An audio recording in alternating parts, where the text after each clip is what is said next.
Welcome to In the Know with Erin, a podcast bringing you information and inspiration from people in all walks of life. This is the Christmas special.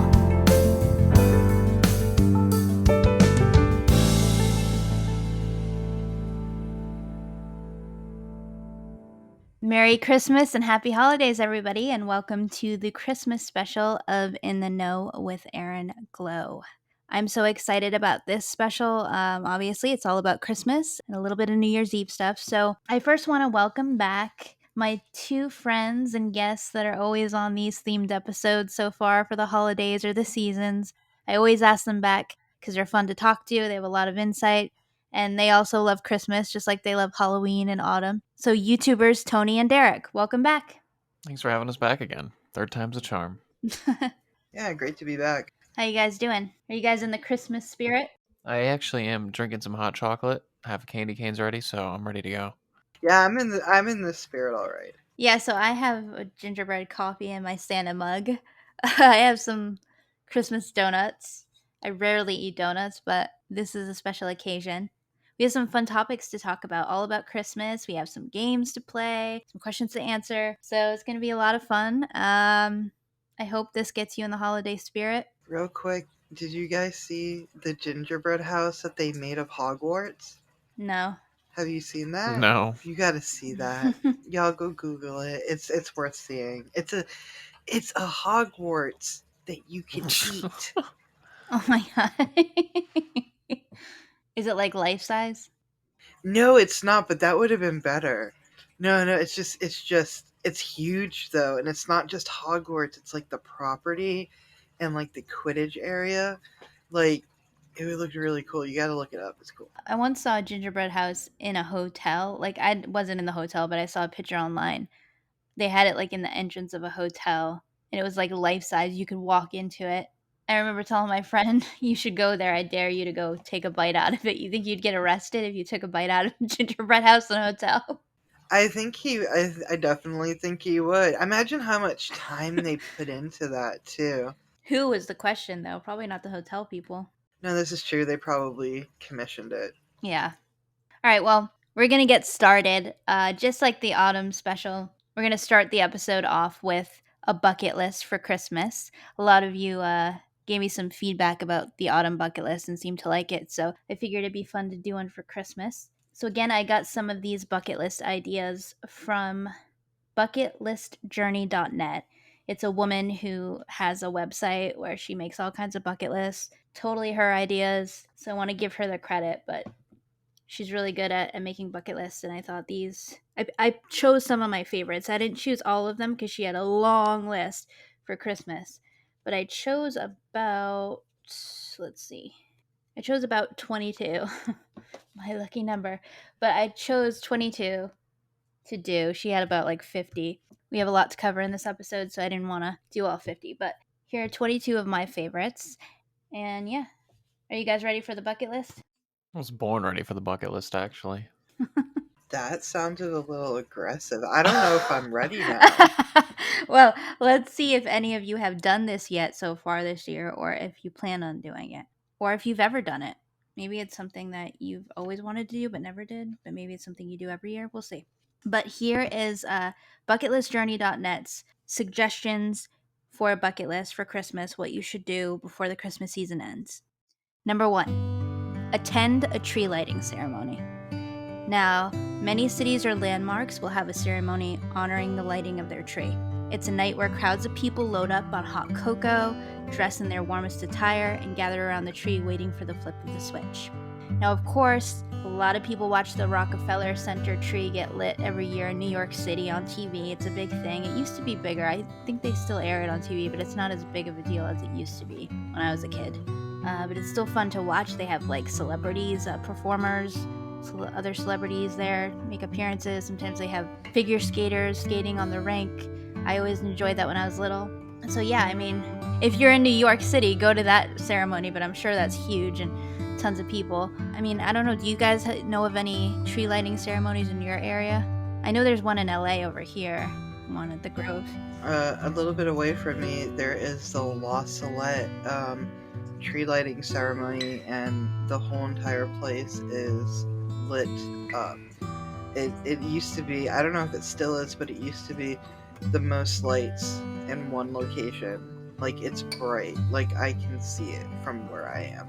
Like, it's bright. Yeah, I've been there before when I was younger. It's crazy. What about in Maryland, Derek? Anything there that you know of?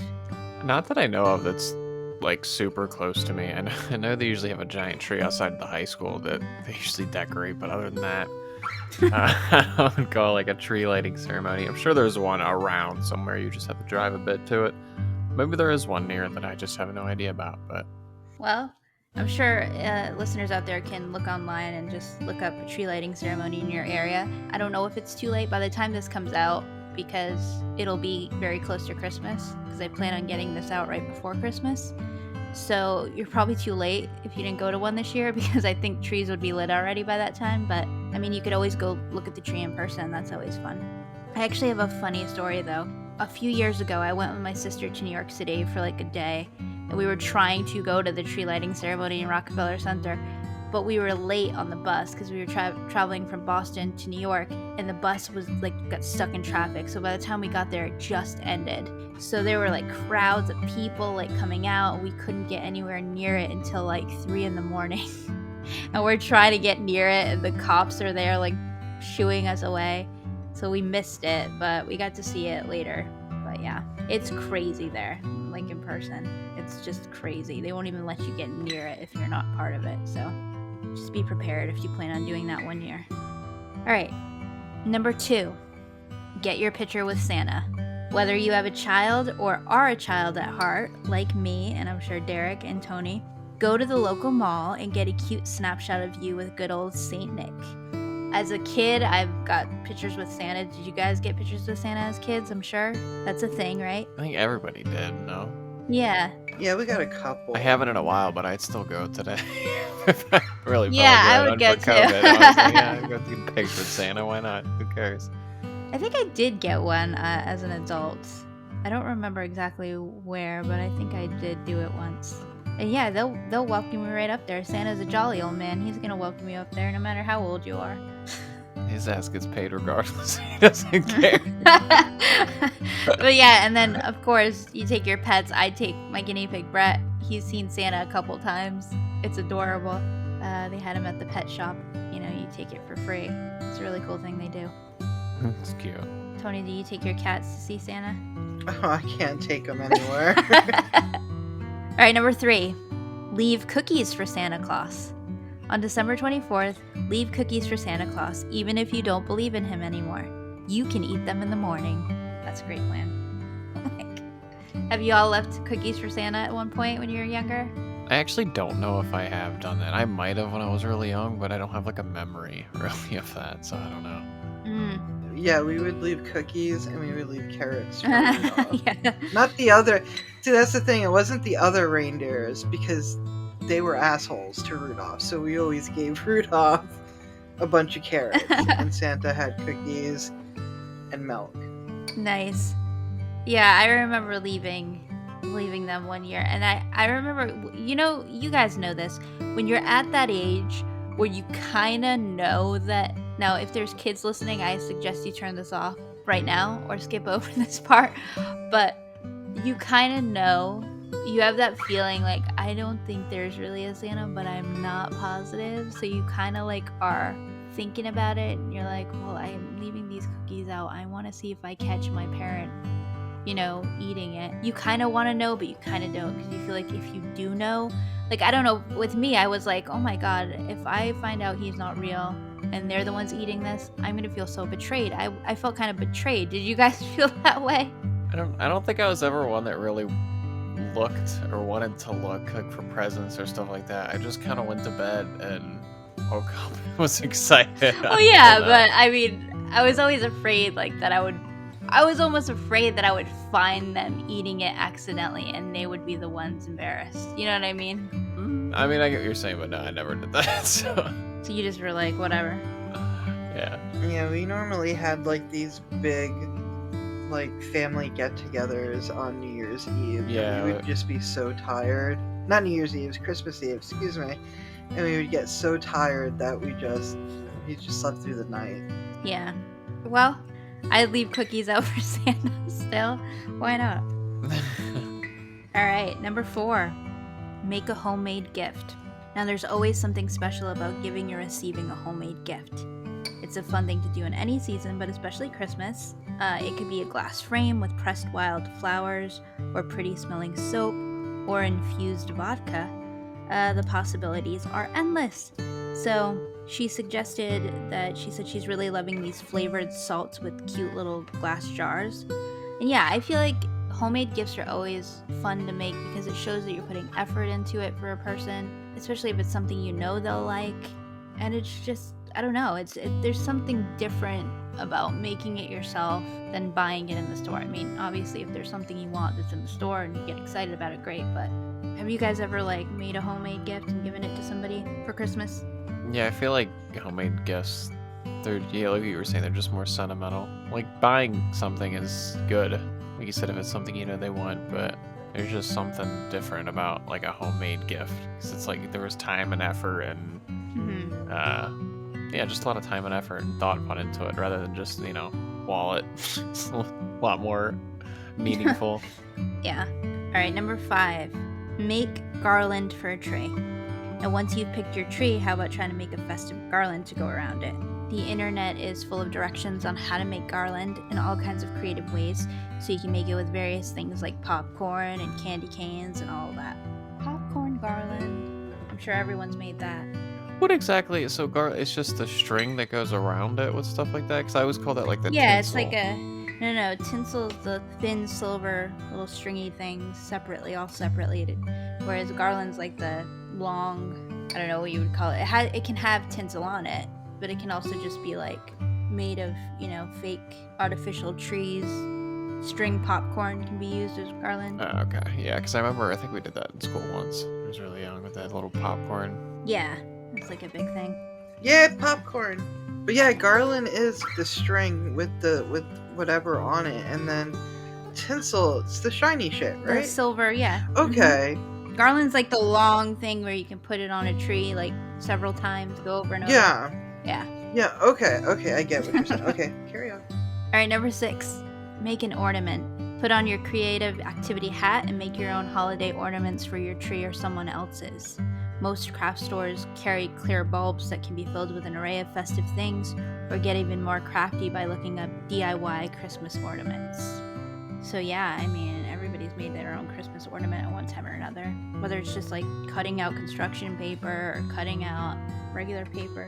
Yeah, I know I made a bunch in school, but I haven't made one since. But the tree is like flooded with all little childhood homemade ornaments. But I feel like that is something that would be fun to do because you can make more like, I don't call them an adult ornament, but more advanced, like difficult ones when you're older. An adult ornament. Yeah, an adult ornament, like a fun What craft. is that exactly? I don't know, but how they have like adult coloring books and stuff, to where it's just more challenging. You could do something.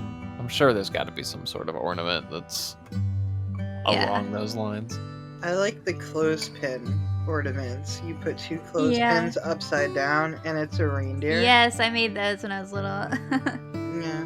When I was a kid, that blew my mind. Like, I was like, no way. Oh yeah, I think I know what you're talking about. We put the little felt paper on there and make the nose and ears. I remember I did one. It was a mouse, but the tail was like the candy cane. So like it just kind of hung on the tree. It was like the mouse hanging upside down, this tail wrapped around the tree.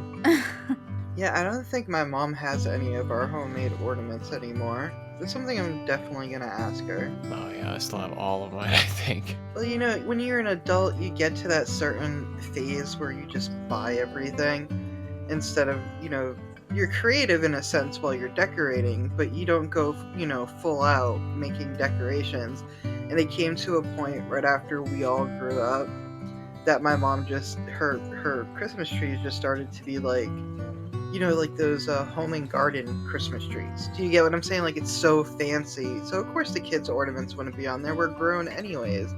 So it's been so long since I've seen them. I wonder if she still has them. That's I'm something sure they to gotta be find out. tucked away away somewhere. Most likely, she has like all my art projects in the basement, like hung. She framed them and hung them, so most likely she has them. All right, number 7. Make a Christmas tune playlist. Create your ideal playlist on Spotify, Apple Music, or even YouTube. I've made one of those. Derek and I actually, I shared my playlist with Derek once. Last year, right? Was it? Not last year. I think it was the year before. Yeah, I think it was the year before. Yeah, I have like a playlist. I always make playlists like that for different seasons and things, and then I'll share them. But do you guys do that? Oh yeah, I have a giant playlist for like every holiday. Like I had one for Halloween, I have one for Christmas. I even organize it like in order of my favorites to my least favorites. And I use YouTube just because it's easier that way. But YouTube is only good if you're listening to it at home, because a lot of times I would listen to my playlist when I'm on the go. You know, like when I'm taking a walk or I'm doing this. You can't really do that with YouTube, can you? Or how's the app with that? Yeah, you can do that. I mean, you're gonna listen to ads unless you pay for it. Right, it's just not as convenient, yeah. But it's, you still pay for Spotify too, don't you? Yeah. No, I make my playlists on Spotify or Apple. No, I'm more of an Apple Music person. Oh, see, I don't do that. Just because I feel like it's a lot easier than having to go through YouTube. Like, even if you have the app, you'd have to like scroll down to the song, whereas on Spotify or Apple Music, it's really easy. You just see the list and you click on it if you want to like go to a certain song. I just do everything on YouTube pretty much, so it's just easier for me since it's all there. Yeah, I also too, I think you can have like offline music listening and download them and stuff if you have like the YouTube Red or whatever, which I don't have, but well, you can have the basic premium for $10, and you can still do that. YouTube Red is for their TV shows that they have. Like the Markiplier show that just came out, and like Game Theory. That's YouTube Red, but for premium, which is like $10 a month, you can download videos. Like, say if you're going on a plane trip and you really can't use your Wi-Fi on your phone, you can download the video real quick and then go back to it and play it without having any internet. Nice. All right, number 8. Sip on hot chocolate by a fire. There's nothing quite like sipping some hot cocoa while watching a fire blazing. It's the perfect way to write your Christmas list. And also, if you don't have a fireplace, they have some really cool YouTube videos where it's like a pretend fireplace that you can, just let go, and it's almost like there's a fire there. And they also have these really cool, like these TV stands I've seen that I want to get, where it's like a heater, but it's in the middle. Oh, the Amish make those. Yeah. Yeah, like it's a heater, and when it heats up, it shows like a fake fire. Like the lights and it looks real almost. Yeah. That's really cool too. So yeah, if you don't have a fireplace, you can still do that. In the know with Erin Glow, we do not condone arson. Well, no, it's safer than a real fireplace, right? You can get, because you don't have to like sit there and watch it and make sure. Yeah. Yeah, it's like a space heater, but less. It's more for aesthetics. Yeah. But I think it's cool that it's an actual heater as well. Yeah. I do recommend going to get it in Pennsylvania, though. They do amazing work.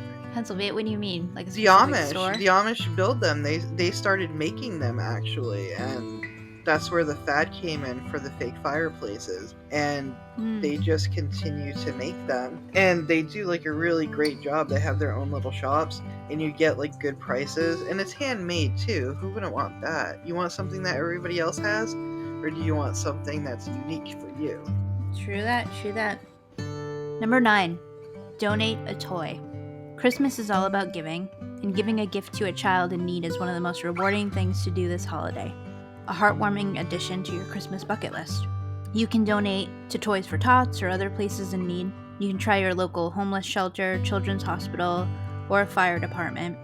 Plus, there are many shops and businesses that will have Christmas angel trees where the ornaments hung are wishes from kids in need.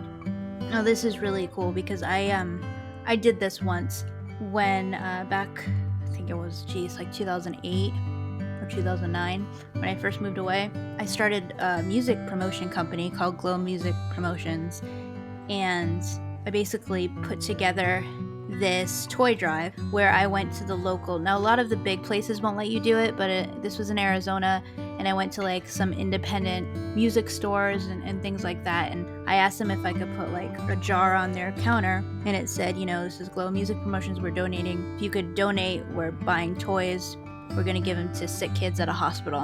And we put them there for about a month. We came back, we got pretty good money, and we went and bought toys, and then we wrapped them, and because it was a music promotion company, I found a local band. They performed acoustic Christmas songs for these kids at this hospital, and we set it up, and they were so adorable. They had it in like this little hallway area, a little lobby area, more like it, and they all came out. There was, just not dressed up. They were just got out of their rooms. Some of them were battling really bad illnesses like cancer and things like that, and they just sat around and they were so happy, and like it made us all like very emotional. And we just had these 3 guys from this band singing acoustically, singing Christmas songs, and they danced, and we gave out the toys, and that was just like a really fond memory I have of something I did like that, donating a toy. So that's just one example. That was like a big thing that we put together, but you don't have to do that. You could just even give money, or just, like I said, go to Toys for Tots, anything like that. But there's always people in need. It doesn't even have to be toys. It can be other things. You're setting a high standard with that type of story. Yeah, it's definitely. I still have photos of it. It's a really special moment, and the parents were there, and they were just. I think it was also because these kids had to spend Christmas in the hospital. And, they're going through so much, and it was like almost a distraction for them. Yeah. And it was also just, celebrating Christmas at the same time, and they're getting these free toys, and it was just really special. And you can even put that together, I'm sure, without like a little show like we did. You could just say, hey, can I come to the hospital? I just want to give out toys to kids. And maybe they'll say yes, as long as there's good security and stuff, Definitely call your local hospital wherever you go, because there is COVID regulations now. So you don't just show up. Call them and see what you can do. Yeah, I mean, they have to be careful nowadays, but I feel like, too, if you can, I mean, obviously you don't have to, but if you're donating to a hospital like I did, if you can ask them if you can hand the kids the Christmas gifts, or even if you want one of them to dress up like Santa and hand it there. I mean, they do that anyway with other charities and stuff, or even just an elf or something silly and cute. It's a lot. I feel like if you could actually hand the toys to the kids, I think it's really special too. I mean, I don't know how much they would let you do that now, but I think it's more personal, You can say Merry Christmas to them, you can just joke with them. Even when we had that show at the hospital, one of the band members was playing like those conga drums, like with his hands, and one of the kids came up and wanted to play with him, and it was so cute. He was all excited. So yeah, I mean, if you can make it personal like that, instead of just dropping off a bag, that's great. But if that's all you can do, I mean, that's still amazing. Number 10, volunteer. During the holiday season, there are always people in need of some extra Christmas cheer. Spread some joy by helping in some way. You can volunteer at a soup kitchen or bring joy to a children's hospital, just like we said. Yeah, I'm sure those are everywhere. Soup kitchens, all that. Do you guys have any fun volunteer experiences? No, I was gonna say, I mean, there could be like a soup kitchen here, but if you're in like a smaller town, even if you're just helping like, I don't know, an elderly neighbor put up decorations or something, I don't know, there's always something you can do to help. And even if you can't leave home, there's a lot of online organizations that you can help out with, nonprofits that help food kitchens and stuff, especially if you're a streamer. Doesn't matter how many people watch you can join one of those organizations, throw a video game on, and all proceeds and all donations that you get, you can give to that kitchen. Yes, good idea. All right, number 11, go ice skating. During the Christmas season, outdoor ice skating rinks start popping up, even in places that have no snow. So put on a pair of blades and glide around the rink. Follow it up with a cup of hot cocoa. You guys have rinks around you? I have no idea. We might, but I've never been ice skating. I'm not much of a anything that involves a like lot of fun. Balance like that. Like I've never been. I think I attempted roller skating when I was young. I used to skateboard a little bit when I was really, really young, but then I stopped, and yeah, no more balance for me. See, I'm the complete opposite. I'm good at balancing things. I'm not good with like upper body things though. Have you ever been ice skating, Tony? No, I have not. Okay. Well, you guys are not vouching for this one. Yes, I think this one is a good one to do. Go ice skating. It's always fun. I love it. Love watching it. Big fan of the sport, figure skating, so ice skating has always been fun. I wish I did it more as a kid, but wasn't really popular where I was from. Didn't have a lot of ice rinks. But yeah, there's always great ones, and they play Christmas music outside, and it can be a little crowded depending on where you go, and cold for sure if you're not inside. But even if you are inside, ice rinks are cold. Just remember that. So yeah, it's great. Number 12, watch holiday movies. Slip into your favorite cozy pajamas and make some popcorn and watch a holiday movie that will get you into the spirit. You can even go one step further and make it a movie marathon. I think everybody does this around the holidays. I know us three do it, or we're always watching our favorite Christmas movies.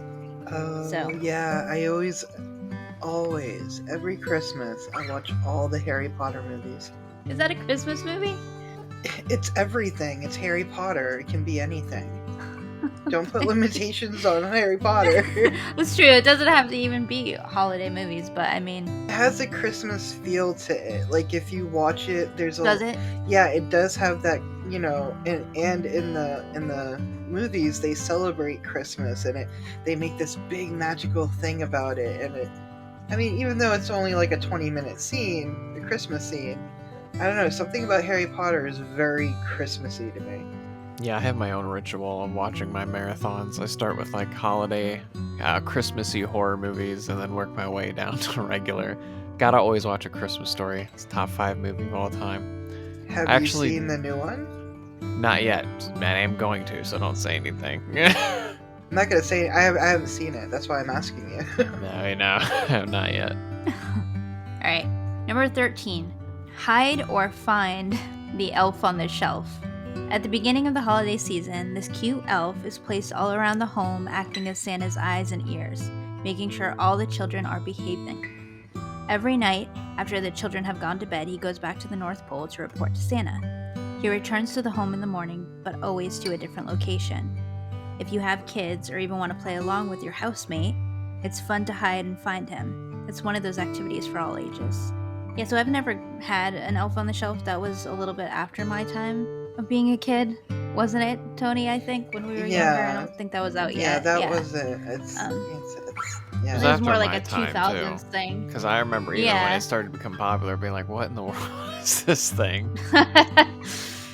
But yeah, I mean, it seems fun. I've never actually done it myself, but I know my nieces and nephews have, so yeah. And for those of you who don't know, it's an actual toy, like an elf, like a doll.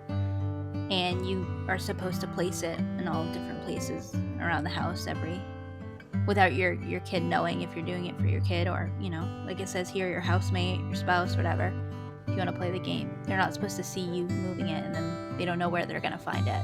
So it's almost like they said, yeah, Santa's watching you, so because the elf's going to report back to Santa at the North Pole and let him know what you've been up to. All right, number 14, hang stockings and other decorations. Stockings are such an excellent and essential Christmas decoration. Usually they create a cozy atmosphere with their cute appearance, and in addition, they're a wonderful spot to hide those tiny Christmas presents in. Other decoration ideas include tinsel, Christmas cards, mistletoe, decorative pillows, blankets, a manger if you're religious, a wreath, etc. Yeah, I have my house decorated. I didn't go all out this year like I normally do, but I mean, I do have some of my favorite things. I have my cute little Pottery Barn pillows that I just got for Christmas. Expensive, but very cute. And yeah, I mean, I just kind of love to get in the festive mood, so that's a great one. I know at least Derek, you love doing that too. Oh yeah, definitely. I have my own little Christmas theme, little kind of village set up in a way. More than a village, but a little Christmas area. But I do think stockings are essential. I think it's one of the best parts of like opening gifts is like going in for the stocking. Yeah. It's funny too because I remember one of my friends out here, when he moved into a new apartment complex, they had like this table in the middle of the lobby that people would leave random things on. Like a kind of, we don't want this anymore, this is free, you can take it if you want. And when I went to visit one day, there was like a full-on manger just sitting there. and I grew up Catholic, my mom had a manger, So that was like a big deal, and we just were like, what is that? Like, I feel like bad just walking away from that. Like, I feel like somebody should take it. So my friend just was like, encouraged me, take it, take it. I was like, I don't know what to do with this, because I'm spiritual now. I don't go to church anymore though, so like, I wouldn't say I'm a Catholic. I'm more of a spiritual person. But at the same time, mangers, you don't have to be Catholic or anything to have a manger. It can still just look pretty. So I don't know. He is just like, you gotta take it, you gotta take it. So I took it and I still have it. And I just put it, like, I have it on my fridge a lot of the time because I don't know where to put it. And I'll just take it down and it's cute. And I use it. So I had a free manger. Who knew? Could set it up in Brett's house. Could be like little neighbors for him. Yeah. All right, number 15. Attend Christmas Eve service at church. Now officially referred to as Midnight Mass, the service held on Christmas Eve, starting approximately an hour before midnight, is seen as a tradition among Christians. It's held and celebrated as a form of dedicating the holiday season to God. Even if you aren't religious, it can be a beautiful way to add some holiday spirit into your celebrations, and some of your family members might find it to be surprisingly meaningful to attend, including yourself. After all, it's a season of peace and love. I mean, I grew up going to Christmas Eve Mass until like I was a little bit older, and then my mom would say, oh, do you want to go with me? And I'd say, no, I'd rather not, but she'd always go. But I think she would go a little earlier than midnight because she didn't want to stay up that late and all that. But I have been to them before, and they are really pretty. Like, the church is all decorated, and everybody's dressed in their best outfits and their long winter coats, and at least back on the East Coast it was like that. It's definitely a memorable occasion and can be really special for especially religious people. Number 16, go Christmas caroling. Get a group of friends together, practice some Christmas carols, and then walk around the neighborhood spreading the spirit through song. Now I've, sang with friends. I've never gone actually Christmas caroling to people's houses though. I mean, it's a little different nowadays if you do that too. I don't even know how popular that is anymore. Have you guys ever done that? No, I can't sing, so I've never gone. That's not the point. Oh, whatever. It is to me. But still, that's not something I would find fun going around. Like, I don't mind if it's like people if someone coming did it in. to you? Yeah, I just don't want to go around Oh, so you want to enjoy it. You just don't want to be the exactly. entertainment. Well, the best thing I think would be somebody coming up to a door, you open it, they start singing, and you join in with them. You both win. I guess. I always think of Love Actually when I think of Christmas caroling because of that scene with Hugh Grant. But yeah. Number 17.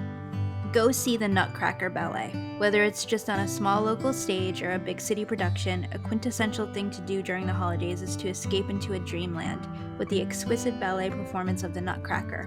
This classic Christmas story is centered around a young girl's Christmas Eve celebration and is a must thing to do at least once in your lifetime. Yeah, I've never been to the Nutcracker Ballet. I have watched it on TV though. Yeah, I don't even think I know the story of the Nutcracker. Like, I've heard of it, and I know the image of the Nutcracker, but I don't know. I just never seen it. I don't know.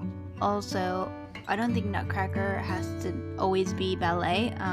My favorite figure skaters, Gordieva and Grinkov, are my favorite Russian figure skaters growing up, and they did a amazing program to the Nutcracker where they dressed alike in the outfits and they made it into a skating program, and it was beautiful. So it doesn't always have to just be ballet. You can make it into all kinds of things. Number 18, read 'Twas the Night Before Christmas. 'Twas the Night Before Christmas is the classic poem that should have a place in every Christmas lover's home. 'Twas the night before Christmas, and all through the house not a creature was stirring, not even a mouse. I mean, everybody's read that, everybody's heard that, right? So yeah, read it again, and it'll definitely put you in the mood. Great poem. Number 19, build a snowman and or make snow angels. Escape to a winter wonderland to make a snow angel or build a good old-fashioned frosty. Have fun plopping yourself right into the snow, waving your arms and legs to create the perfect angel, or stacking big snowballs on top of each other for a jolly snowman. And don't forget the carrot nose, hat, and stick arms. Now, I've made a snowman. You guys, I'm sure you've made a snowman. Snow angels as well. So much fun. Obviously, you need to be in a place that has snow. Unfortunately, if you don't have snow in the area, I mean, there's not much you can do, but yeah, if you have snow, make sure you go out and do that. It's so much fun. Yeah, definitely. I would throw in an igloo as well. Igloos are really fun to make. Ooh, I've never. Aren't those hard to make though? Not really. I mean, there's kind of a cheating. I don't know if you call it cheating, but if you get like a plastic tub container, I guess you can get it to varying size depending on how big you want it, and just kind of fill it up with good packing snow and just kind of stack them like bricks. Make a little igloo like that. Cool. Or you do it the old-fashioned way, you just kind of do it with your hands and a shovel. Those are kind of fun because then you can shape it however you want. Yeah, make sure you're wearing gloves because. Oh yeah, that mistake. of course. Number 20. Eat or drink holiday snacks.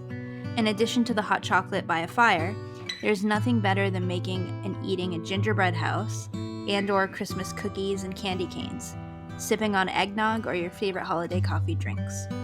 I mean, we're doing that right now, am I wrong? No. So, it's obviously a great thing to do. Currently sucking on a candy cane as we speak, so.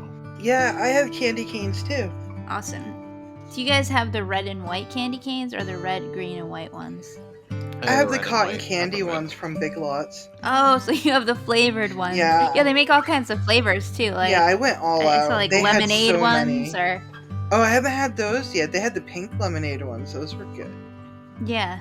But I mean, there's nothing like a real candy cane. Oh yeah. The ones, I think they were, I don't know if they were Starburst sponsored maybe, I don't know, but they were red, green, and yellow, and it was like lemon, maybe green apple, and like a cherry or something. I don't know, but they were pretty good too. But yeah, nothing like a good peppermint candy cane. It just feels more Christmas themed. Yeah, those are always fun. All right, number 21. Look at holiday lights in the neighborhood and beyond. Fill your thermos with hot chocolate or another hot holiday-themed beverage. Load up the car with your family and give your eyes a special holiday treat by driving through the neighborhoods in search of the best light display. Check with your city. Many of them make holiday light maps for you to follow. That's very convenient. I didn't know they make holiday light maps. That's what she says here. So that's awesome. I just remember being a kid and you just kind of like drive around and see what you can find, which is fun too. Yeah, that's what I just did earlier. When I went to the liquor store to pick up Crown 7 whiskey, I was looking at the lights everywhere on the houses. It's like one of my favorite things to do. You just kind of cruise around at nighttime and stare at the lights. I don't know. It's relaxing. Yeah. All right. Okay, final thing to do on the bucket list here, number 22, is wear fun Christmas attire. I have my Christmas sweater on right now. I know Derek said he has his A Christmas Story shirt on right now. So, awesome. Bring out or buy an ugly Christmas sweater and or Santa hat and wear them in public to spread the holiday cheer. I mean, come on, how can you not like look at a person dressed in a Santa hat or something when you're walking outside around Christmas, and it just brings those cheery vibes, you know, unless you're really a miserable person and like your house empty or something and you're like, oh god, Christmas again, those idiots. See, I counter that, and I have a black Santa hat, and I love to wear Ooh. it. Yeah, but see, that's your personal style, so that counts as well. I think if you make it into your own personal style too, that's fun. Yeah, I'm currently wearing my Santa hat as well as my A Christmas Story shirt, so. Nice. All right, so awesome 22 things to do on a Christmas bucket list. I hope you guys can find yourself, you know, doing them, and or if you haven't done them yet, try to do as many as you can. You won't regret it. And yeah, I mean, if you have anything to add, make sure you comment on the episode when it's out, either on YouTube or even, you know, Apple Music or wherever you listen to this podcast. Give some of your ideas. I'm sure the listeners would love to hear them. And again, you can go to bucketlistjourney.net. She has way more that I didn't include here. So if you want more ideas, you can go there for any season or just, she has all kinds of categories. It doesn't have to just be holidays. All right. Moving on to the next segment in this Christmas special episode, we have, as I always do in these holiday themed episodes, I have some fun Christmas facts that I have found that I thought would be interesting to share with the listeners, share with Tony and Derek. I think they were fascinating. I didn't know a lot of them, so hopefully you find them fascinating too. The source I got this from is from goodhousekeeping.com. Okay, number 1, Christmas wasn't always on December 25th. Now, while Christmas celebrates the birth of Jesus Christ, the actual date of the big event is lost to history. There is no mention of December 25th in the Bible, and many historians say Jesus was most likely born in the spring. Some historians say the date was originally chosen because it coincided with the pagan festival of Saturnalia. I think I'm saying that right. Which honored the agricultural god Saturn with celebrating and gift giving. That's interesting. Number 2. Evergreens are an ancient tradition. The tradition of Christmas trees goes all the way back to the ancient Egyptians and Romans, who decorated using evergreens during the winter solstice to signify that spring would return. So if you deck your halls with a green tree, wreaths, or evergreen garland, you're honoring history. I didn't know that one. Yeah, I didn't either. I love something about a Christmas tree, though. It just brings that extra bit of joy. You can have your whole house decorated, but that tree, I don't know, just adds to it. It's like the centerpiece. Yeah, have it all. Yeah. Even if it's a really dark, spooky black tree, like Tony has, as long as it's a tree. Does Tony have a black tree right now? I do. I have the black and purple tree with a bunch of spiders, and it was for Halloween and Christmas. See, you save money and you don't have to decorate. When you don't have a real tree, I love the little ceramic light up trees. Those are cute. That were popular in the 80s. All right. Number 3. The Dutch gave us the idea to give Santa milk and cookies. Now, on St. Nicholas's feast day on December 6th, Dutch children leave him food and drink in exchange for the gifts he leaves overnight. So you can thank the Dutch for Santa's milk and cookies. Number 4. Coca-Cola had something to do with Santa's jolly image. Now, before Coca-Cola decided to use his image for advertising, Santa's looks tended more towards spooky than jolly. In 1931, the beverage company hired an illustrator named Haddon Sundblom to depict the jolly old elf for magazine ads. Now, kids see visions of sugar plums instead of having Santa-themed nightmares. There you go, that's right up your alley, Tony. Santa was originally a spooky creature. The image of Krampus? Is that his name? Yeah, that's what I was thinking of too. Cramp. I just saw that again, like maybe yesterday. Yeah. It's very popular this year for some reason. Like everybody is about that than Santa. Like if you go on like Krampus? Yeah, like like social media, video games. Let our listeners know what that is, because I don't even know what that is. It's a German folklore of kind of the opposite of Santa. Krampus. It's like bad Santa. It's like bad. Yeah, like if your child was not bad. the movie, but yeah, good movie by the way. That was a good movie.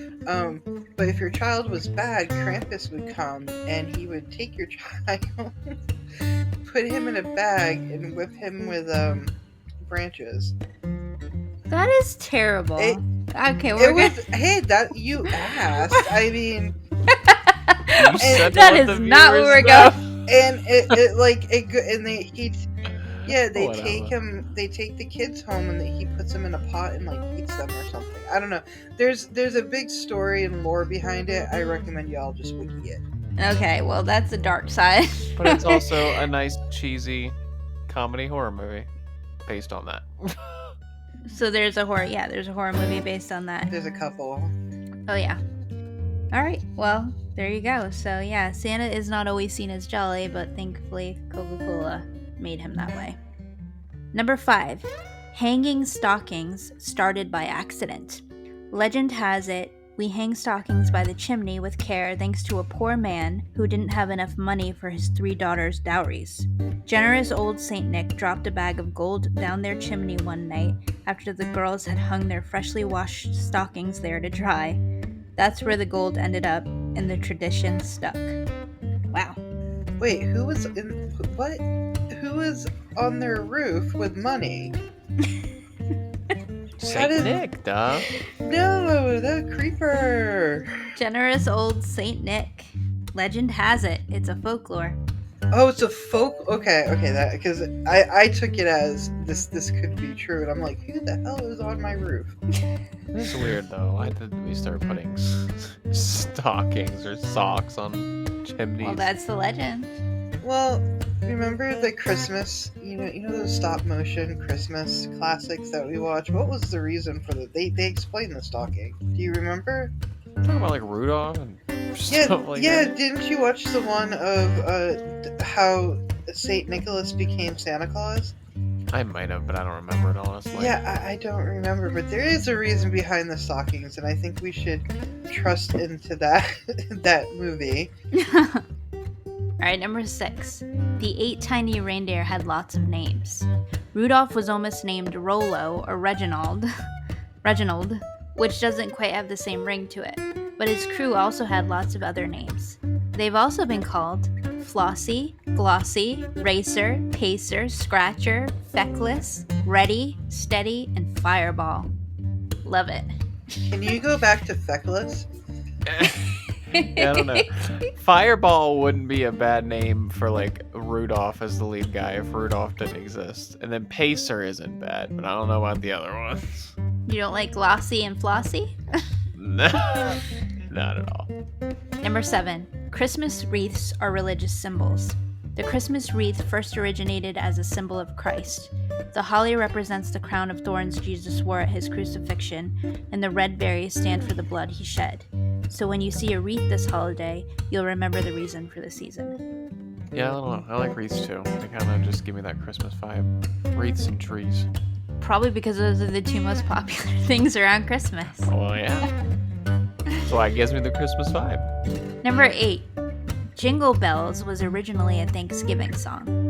Turns out, we first started dashing through the snow for an entirely different holiday. James Lord Pierpont wrote the song called One Horse Open Sleigh for his church's Thanksgiving concert in the mid-19th century. Then in 1857, the song was re-released under the title we all know and love.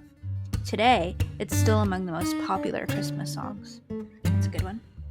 Number 9. Silent Night is the most recorded song.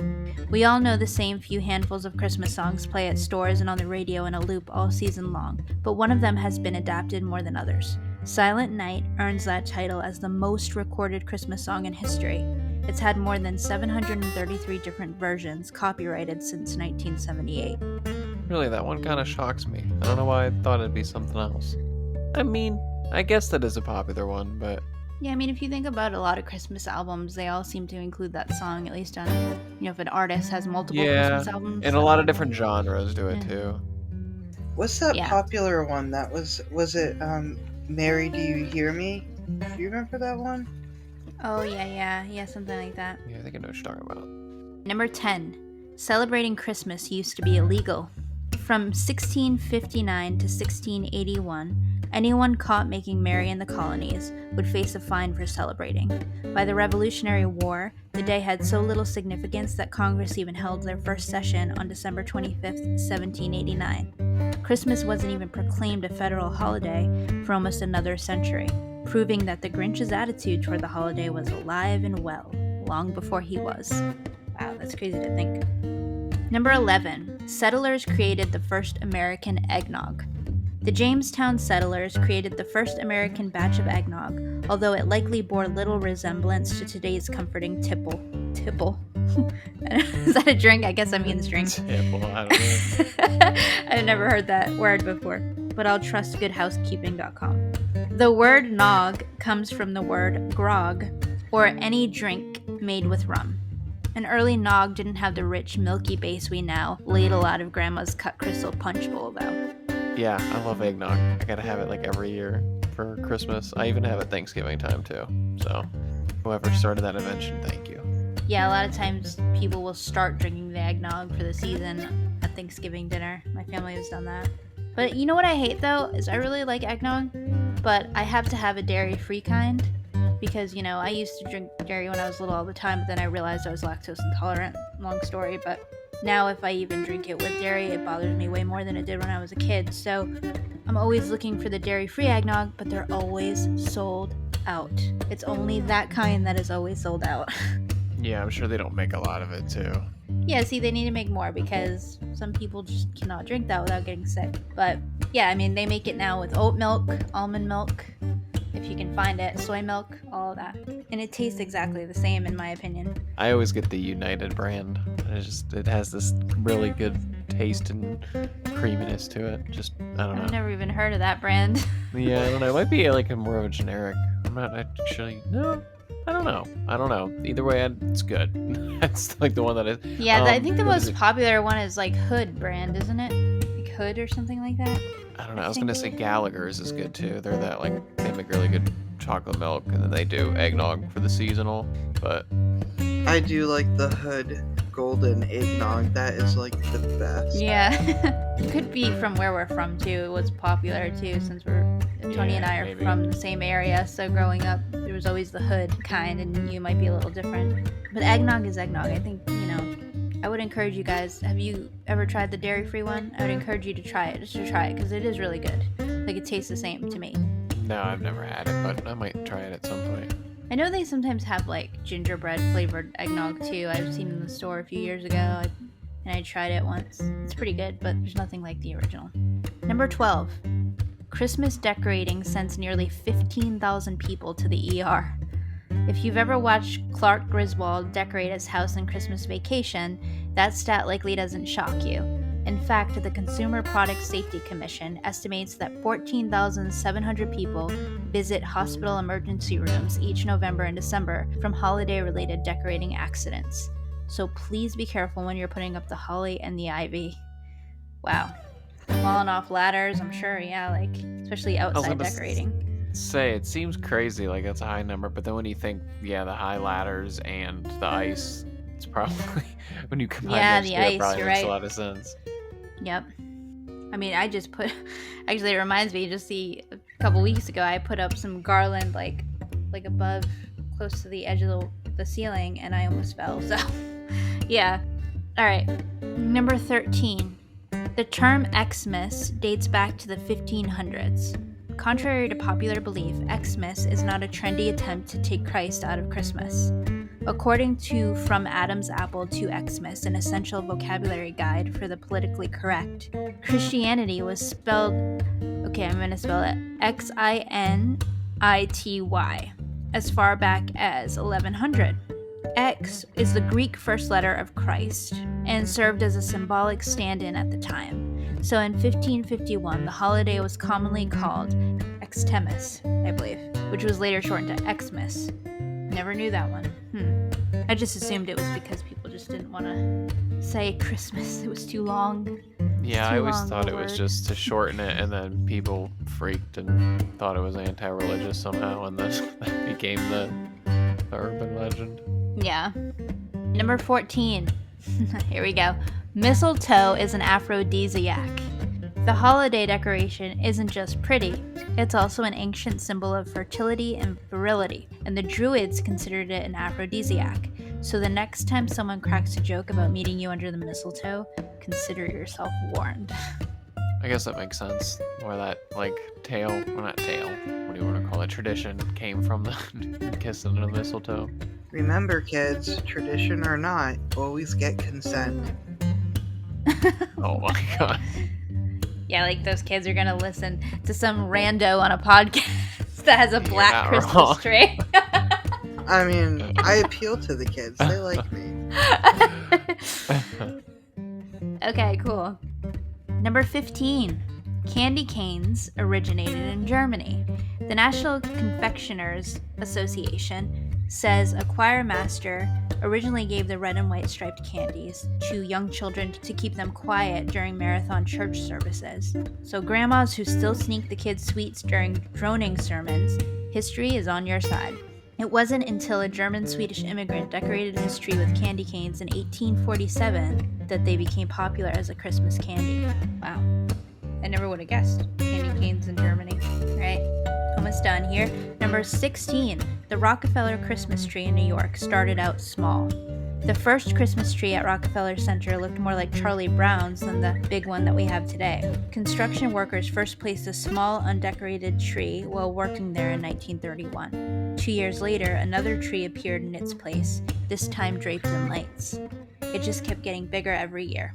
Today, the majestic tree bears more than 25,000 twinkling lights and sees millions of selfie takers each season. So it just started with construction workers. That's awesome.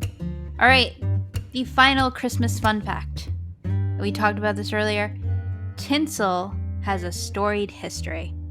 Now, tinsel was invented in 1610 in Germany. Again, German. It was originally spun from real silver, making it far from the chintzy decoration it is now. The US government also once banned tinsel because it used to contain poisonous lead. But never fear, now it's just plastic. It should still be kept away from young kids and pets, though, since they could still choke on it. Basically, what I'm hearing is Christmas was invented in Germany because we have with the tinsel, there Candy was canes. candy canes, and then what, Krampus, the whole thing there. So, Isn't Nicholas a German name? No? Maybe? I have no idea. Yeah, but that's crazy. Poisonous lead. Damn. So they had to learn the hard way. All right, so those are the 17 fun Christmas facts. I hope you learned something from that segment. It's always fun to know the history of the holidays we're celebrating or the seasons we're celebrating, all of that. That's why I include these segments because you never really stop to think about the history. You might not necessarily think to look things up. So you have it all here in 17 different historical facts. I just think it's always fun to kind of include these in these types of episodes. So hope you learned something. Hope it was fun for you guys. Thank you for listening to that. All right, and we're moving on. We're moving on. We have some Christmas suggestions next, as I include in a lot of the holiday themed episodes as well. We're going to talk about Christmas media, and then we're going to get into some of our favorite things. So, Christmas media, we're going to start with the most classic and some of the popular modern Christmas films over the years that I'm sure you've heard of. If not, these are all suggestions. Watch them if you haven't, or they may be just reminders. Nostalgia. Not everything is included in here, obviously, there's way too many, but these are probably the most popular classic Christmas films. So here we go. You guys ready for these Christmas films? I am. I I'm love Christmas ready. movies. All right, here we go. A Christmas Story. Home Alone 1 and Home Alone 2, Lost in New York. It's a Wonderful Life. Miracle on 34th Street. Elf. The Santa Claus. Dr. Seuss's How the Grinch Stole Christmas. The Holiday. The Polar Express. Jack Frost. A Charlie Brown Christmas. The Nightmare Before Christmas. Jingle All the Way. To Grandmother's House We Go. Holiday Inn. Christmas in Connecticut. A Christmas Carol. White Christmas. Rudolph the Red-Nosed Reindeer. Frosty the Snowman. The Preacher's Wife. The Man Who Invented Christmas. Scrooged. Love Actually. National Lampoon's Christmas Vacation. Black Nativity. Trading Places. The Family Stone. It Happened on Fifth Avenue. All I Want for Christmas. Prancer. Christmas with the Cranks. Bad Santa. And the British film The Snowman. So those are all the most classic Christmas films that I could find. Some of them are not just straight up films as well. A lot of them, like some of them like Frosty and Rudolph and the Snowman, they were all like television specials, I believe, at first. But they were considered films because they were like an hour at least. The next list I have, now this is, I included this because I know Derek and Tony would love this. These are the classic Christmas horror films, okay? You know we're both ready for this one. Yes. All right, so here are some horror slash Christmas films if you're in the mood for something scary and Christmassy. Black Christmas, Gremlins, A Christmas Horror Story, Violent Night, Christmas Bloody Christmas, Silent Night, The Advent Calendar, Red Snow, 13 Sleighs Until Xmas, Better Watch Out, Mercy Christmas, Krampus, Rare Exports A Christmas Tale Saint, Wind Chill, The Ginger Dead Man, Jack Frost, Silent Night, Deadly Night. Did I miss any that you guys can add? I don't think so. I was looking at the list. I think you got pretty much all of them. Did you say the mean one? The Mean One? That's a Yeah, new well, one, no? no, I haven't even Yeah, technically no, seen these are that yet. classic. Yeah, no, these Okay, are yeah, classic yeah. ones. Well, the one you just listed, better watch out. I just finished that earlier today. Oh, did you? Yeah, yeah, it was pretty good. But yeah, because that came out in 2017, so I didn't know if you meant like just newer ones or. I just kind of got an idea from different lists I looked up, and then I just came up with the ones that were on there the most. So Yeah, yeah, but no, that's pretty. You got, I think, pretty much every single one. It's on mine, so. cool. All right, so next we have some of the most classic and beloved Christmas television show episodes. So these are just episodes of shows that had special Christmas episodes that were really memorable. And again, I used lists, multiple lists I found for this. Some of them I included that I loved, and then others were just on the list, a lot of lists, so I just included them. First one was Friends, and it's the episode called The One with the Holiday Armadillo, and that was season 7, episode 10. Mad Men, the episode was Christmas Waltz, season 5, episode 10. The Office, Christmas Party, season 2, episode 10. Ted Lasso, Carol of the Bells, season 2, episode 4.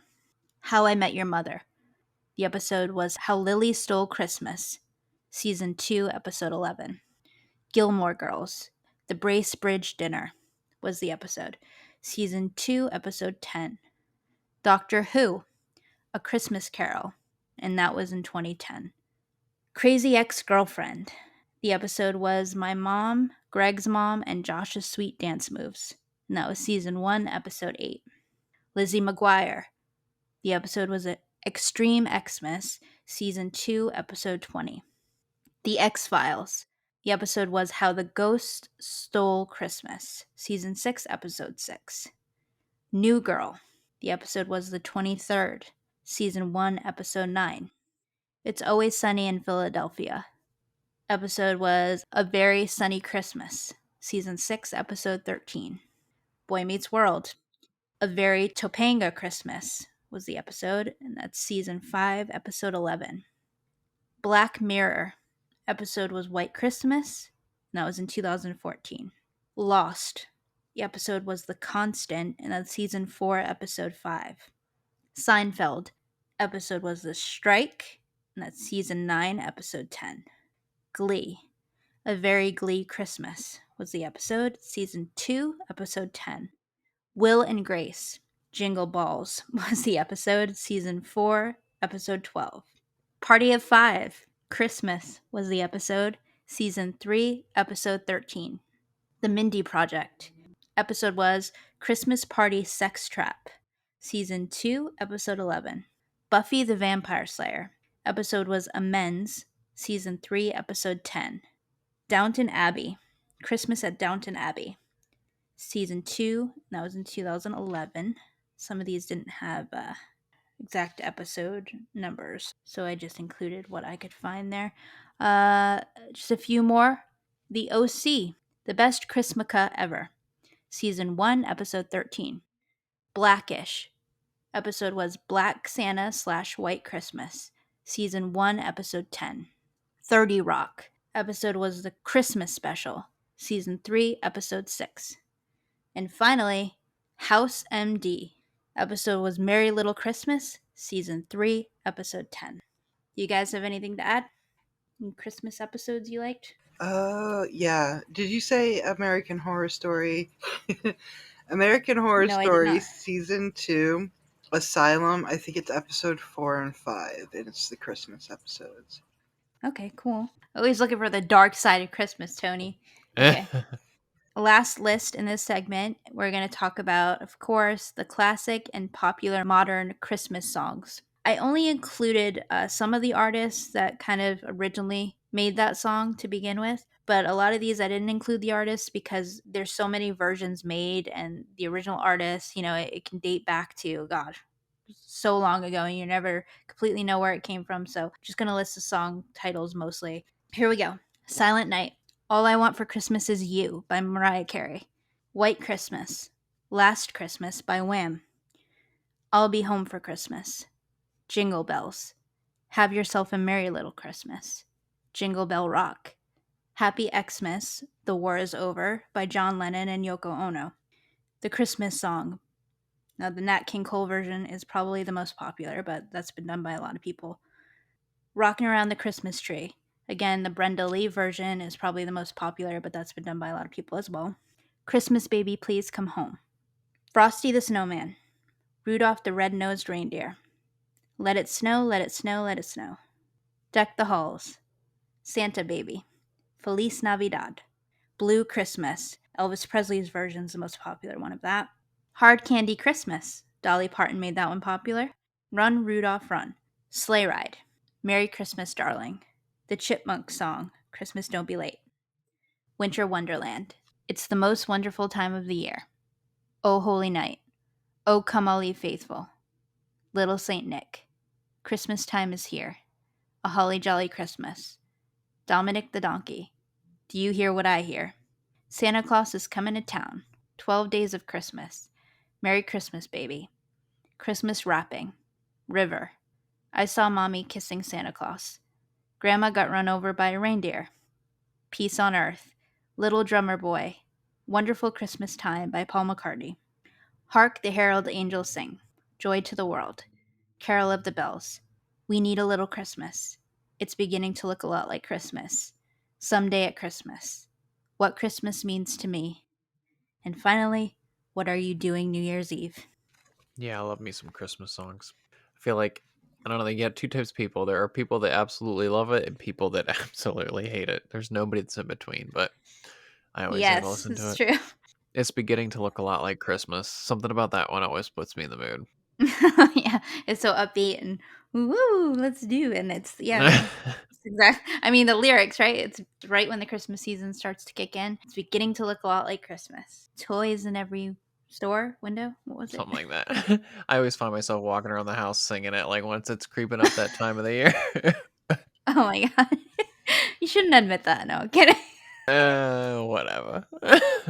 All right, awesome. So now we're going to get into some of our favorite things that we just talked about and more about Christmas. We're going to share a little stories here. And then we're going to go and play a nice little trivia game that we're going to end the episode with. That's going to be a lot of fun. That's Christmas themed. Thought you guys might enjoy that. So, yeah, let's talk a little bit about our Christmas joys and all of that. I want to start off favorite Christmas movies. Okay, so I couldn't choose one. So, I mean, if you can't choose one, your top three. But I have here, obviously, Home Alone. I loved Home Alone as a kid. It's nostalgia for me. Definitely has to be in my top three. The Holiday. Love me some Kate Winslet. But Kate Winslet and Jack Black are my favorites in there. I just love that story. I watch that movie every year. I introduced that movie to Derek and he loves it now too. It is a pretty good movie. Yeah, so I like to introduce a lot of people to it that have never seen it because it really is. It's just, it's modern because it came out in, like, I don't even know the year it came out, 2000 something, but I remember seeing it in the theater when I was in college and I just loved it right away and it's just become like the staple for Christmas. So yeah. And then I have The Snowman. Now a lot of people in America aren't familiar with this because it was a UK Christmas special on TV, but I bought the DVD and one of my friends from the UK introduced me to it, and it's just this really, really sweet special where there's no words in it, but it's based on a book, I believe, and it's all illustrations, animated illustrations, and it's just basically about a little boy who wakes up, he makes a snowman, he befriends the snowman, he becomes like, you know, his best friend, and I think he goes to the North Pole and the snowman like can fly and he flies on the snowman's back and he goes to the North Pole and he meets Santa and all that and then he comes back and then he's so excited and you know, he's hugging the snowman and then he goes to bed Christmas night and then he wakes up and the snowman is melted and the boy's sad. And that's kind of how it ends. So it's bittersweet, but it's like he's thankful for that one night he had with the snowman, and it showed him, you know, the beauty of Christmas and all that. So I highly suggest that you guys find that. I think it's on YouTube if you don't know what I'm talking about, but it's called The Snowman. It's really, really sweet. It's really cute. I believe it's only like 20 minutes long, maybe something like that. It's very short, but it's still something special. What about you guys? What are your favorite Christmas movies? Top three? God, it's so hard to pick. It's hard to even pick just top three, especially because you have the horror ones as well. But that's like a whole separate one. If we're talking like traditional, Yeah, no, we're gonna talk. yeah, We're gonna stick to the classic. traditional Christmas movies. Well, number one is easy. That's A Christmas Story. So that's like top 5 favorite movies in general for me. I can like quote that whole thing, kind of like I can with Scream and Remember the Titans. Those 3 movies I can like get through. The other 2, it's so hard to just pick 3. Oh my gosh. Ooh, is the Grinch in there? Maybe not. No, I feel like Home Alone. Home Alone is definitely in the top 3. That has like that big time nostalgia. I like both of them, but the first one's obviously better. I don't count those other ones that doesn't have Macaulay Culkin in it. So, uh, and then I guess if I had to pick a third one to round it off, it would be, well, I guess does Rudolph count as a movie? Because then I'd have to go with that. Yeah, it does. It's a Okay, classic movie. then yeah, I would probably have to go with that. If not, I was gonna say Polar Express because something about that has a nice, Yeah, that's a good one. cozy, calming feel. But I mean, Rudolph, I have to see Rudolph on Christmas every year. So Yeah, and I think it's also worth mentioning Love Actually. I really like too. I know that's a big one for a lot of people. And just Jack Frost, not the horror Jack Frost, but the classic Jack Frost. That one was really sweet. I think if you lost a parent young too, that's a good one to watch because if you don't know what it's about a little boy who loses his dad unexpectedly, and the dad like moves his spirit into the snowman to kind of be close to his son again for a period of time. And it's really sweet. And the soundtrack features my favorite band, Hanson, so it's a double win. What about you, Tony? What are your favorite top 3 Christmas movies, or just one, your ultimate favorite? The stop motion one. Which one, Frosty, Rudolph? Actually, all of them. I don't know how many there are. The Year Without a Santa Claus is actually a good one. there's a couple of the Rudolphs, I think. You got the Frosty. You got what else is there? Yeah. The Year Without a Santa, though. And they have I'm Mr. Free. Yeah, that one. Okay, cool. So our favorite Christmas song. Top 3 favorites. I couldn't choose one, so I have River by Joni Mitchell. I absolutely love this song. I don't know why. Every time I hear it, it just like strikes a chord in me. It touches my heart. It's just so bittersweet, and it's just, I don't know, it's such a sad song, but it's so beautiful at the same time. And it's just something I've always loved. So it's definitely my ultimate favorite. I also love the song Merry Christmas, Darling. Another slow, sad song. I believe the Carpenters are the ones that made that song pretty popular. There's also a really good version on the Glee soundtrack by Leah Michele, I believe, that I really like as well, the way she sings it. And then I would say Last Christmas by Wham. Love that song as well. Very classic. Upbeat, but also sad song. So I guess I'm a fan of sad Christmas songs. What about you guys? Oh god, I'm trying to think of a top 3 to just narrow it down, and I think I have to cheat and pick a top 4. Because one has to slide in there, but All I Want for Christmas Is You. That's like my number 1. I know that's a cliche pick, but I just something about that song. Totally cliche. It is, but I love it. It's such a good song. And I'm not even like a big Mariah Carey fan. I just like that song. Let's see, what else is up there? It's The Most Wonderful Time of the Year. That's probably number 3. It's Beginning to Look Like a Lot Like Christmas. That's probably number 2. That's all you get. No. Well, hold on. Top 3, right? Okay. There's well, I want to order them. All I Want for Christmas Is You is 1. It's Beginning to Look a Lot Like Christmas is 2. And then It's The Most Wonderful Time of the Year is 3. I don't care. Honorable mention, number 4, Rockin' Around the Christmas Tree. You can't get 4. Now I gotta pick a 4th one. It's an honorable mention. Alright, Tony? I only have 2 songs, and they're both from the Pentatonics, and it's Hallelujah and Mary Did You Know. They're actually really good, cool. though. Pentatonics. You guys don't like Dominic the Donkey? I heard you say that, and I was like, what the hell is that? It's that song. It goes, hey, ho, it's Dominic the Donkey. Yeah, no idea. Well, I suggest you look that up because it's a fun song. Alright, cool. So next we have Favorite Christmas Album. Now these 2 are nostalgic for me. AF. Can I say that? AF, maybe. Talking code. Wow. Yeah. Social media codes or whatever I use it as. I don't think I've ever typed that, said that, so it's first time. But anyway, I just didn't want to say the F word on the show, even though we're allowed to swear, but probably not the best for a Christmas special. So yeah, these are 2 nostalgic albums for me. I listened to them as a kid. I love them to this day.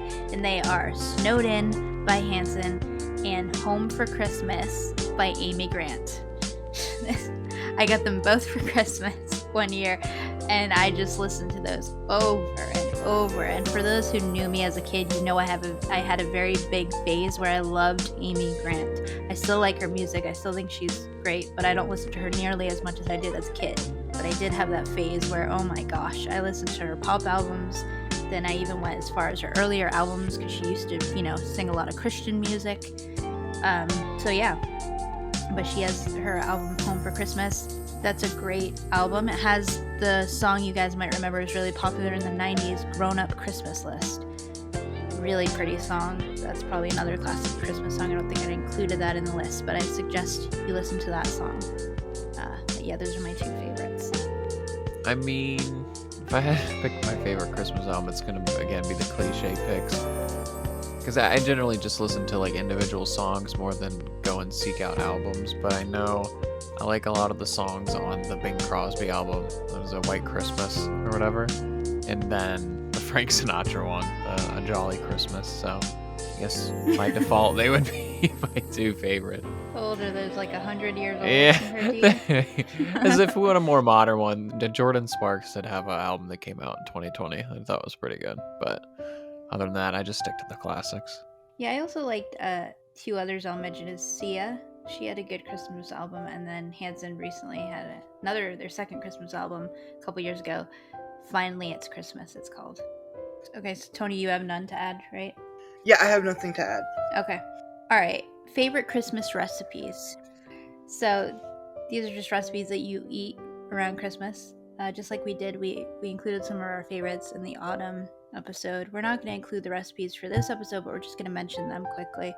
My favorite is, so my mom would make every year, she'd buy like the mini drumsticks of chicken, and she made her own recipe of like maple syrup, Italian dressing, and soy sauce maybe, but she mixed it as like a flavoring for the chicken, and it was her maple chicken, and I loved it, and I still love it. I try to make it. It's not as good, of course, but I still try to make it. And then she also made this macaroni salad, and all it is basically is parsley and French dressing, like French salad dressing, and I just love those two things together too. She just basically made those up. And they're just amazing, and they of course give me those great memories. So those are my favorites for Christmas. Yeah, I think mine would probably be, it's not really a Christmassy thing because you can make it all year round, but my mom and my aunt would make this thing. We just call it potato bake. I don't know what their official name is, but it's kind of like a potato dish with like baked cheese on top in a way. I don't know how to explain it. It's just really good. It's one of my favorite things that we kind of make it around Christmas time. And then I also really like eggnog. I don't know if you want to count that as like a Christmas recipe, but it's a must. Nah, that's more of like a cheating.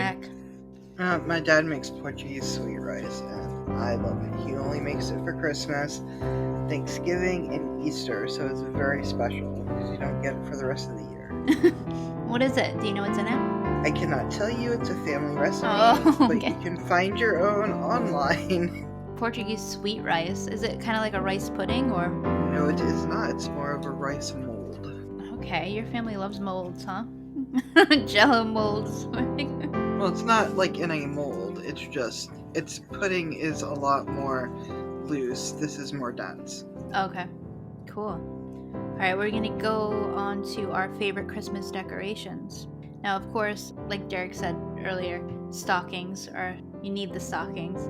The stocking I use still is, my friend wrote my name on it, and I just kind of always use that one. And then I have a tiny little stocking for Brett, and it says Brett on it. And I used to have one for my other guinea pig, Bailey, and it said Bailey on it. And I still use his stocking. I just use it as an ornament now for the tree. So yeah, but stockings, I mean, you can't beat those. And obviously Christmas lights are always a must.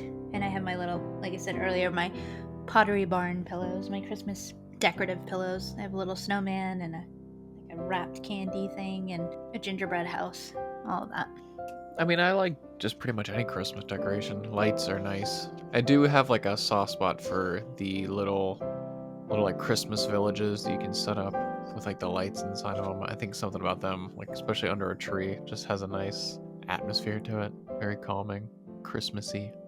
Yeah. Wait, I didn't. Is this what we have up or what kind of decorations we like? Just your favorite Christmas decorations. You don't have to have it right now. Oh, Just the lights. Yeah, just the lights. lights. I think that's what everybody likes is the lights because you can get really creative with them. Are you the type of person that puts like just clear white lights on your tree, or do you use the multicolored ones? I use the multicolored ones. Like Mm-hmm. on my Christmas tree now, I have purple to match, but throughout the house, I use, RBG. Cool. All right. Your favorite Christmas moment. Can you guys think of anything that sticks out on a Christmas? I have two here. One, this is a big one. This wasn't on Christmas, but it was around Christmas. I got to go to New York City and I got to ice skate in front of the Rockefeller Center tree. And it was freezing outside and there were a lot of people. Probably wasn't the most comfortable, but it was so beautiful and it was amazing to get to skate around that tree you see on TV, and it just was so much fun. So that's definitely something that sticks out. I've been at the tree a few different years, but there was only one year that I actually got to skate on the ice. I mean, another moment that sticks out is just being, a kid and Christmas morning under the tree, knowing, I gave my mom a list of things I wanted, and a lot of them were like CDs back then because I was really into CDs and things. And whenever I would see like a wrapped square under the tree, I'd get so excited. Yeah, I just remember getting so excited about each CD I would open, and it would be the one I wanted. And then I would use my little Walkman CD player with my headphones, and we'd have to go to my uncle's later and family members to celebrate Christmas, and I would be listening to that in the car ride there and back, and it was just so much fun. And like, it's just the best feeling ever to get what you wanted and to be able to listen to it.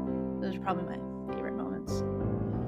Favorite Christmas moment. I mean, other than I'm talking about a cliche gift, I'm trying to think of a nice moment.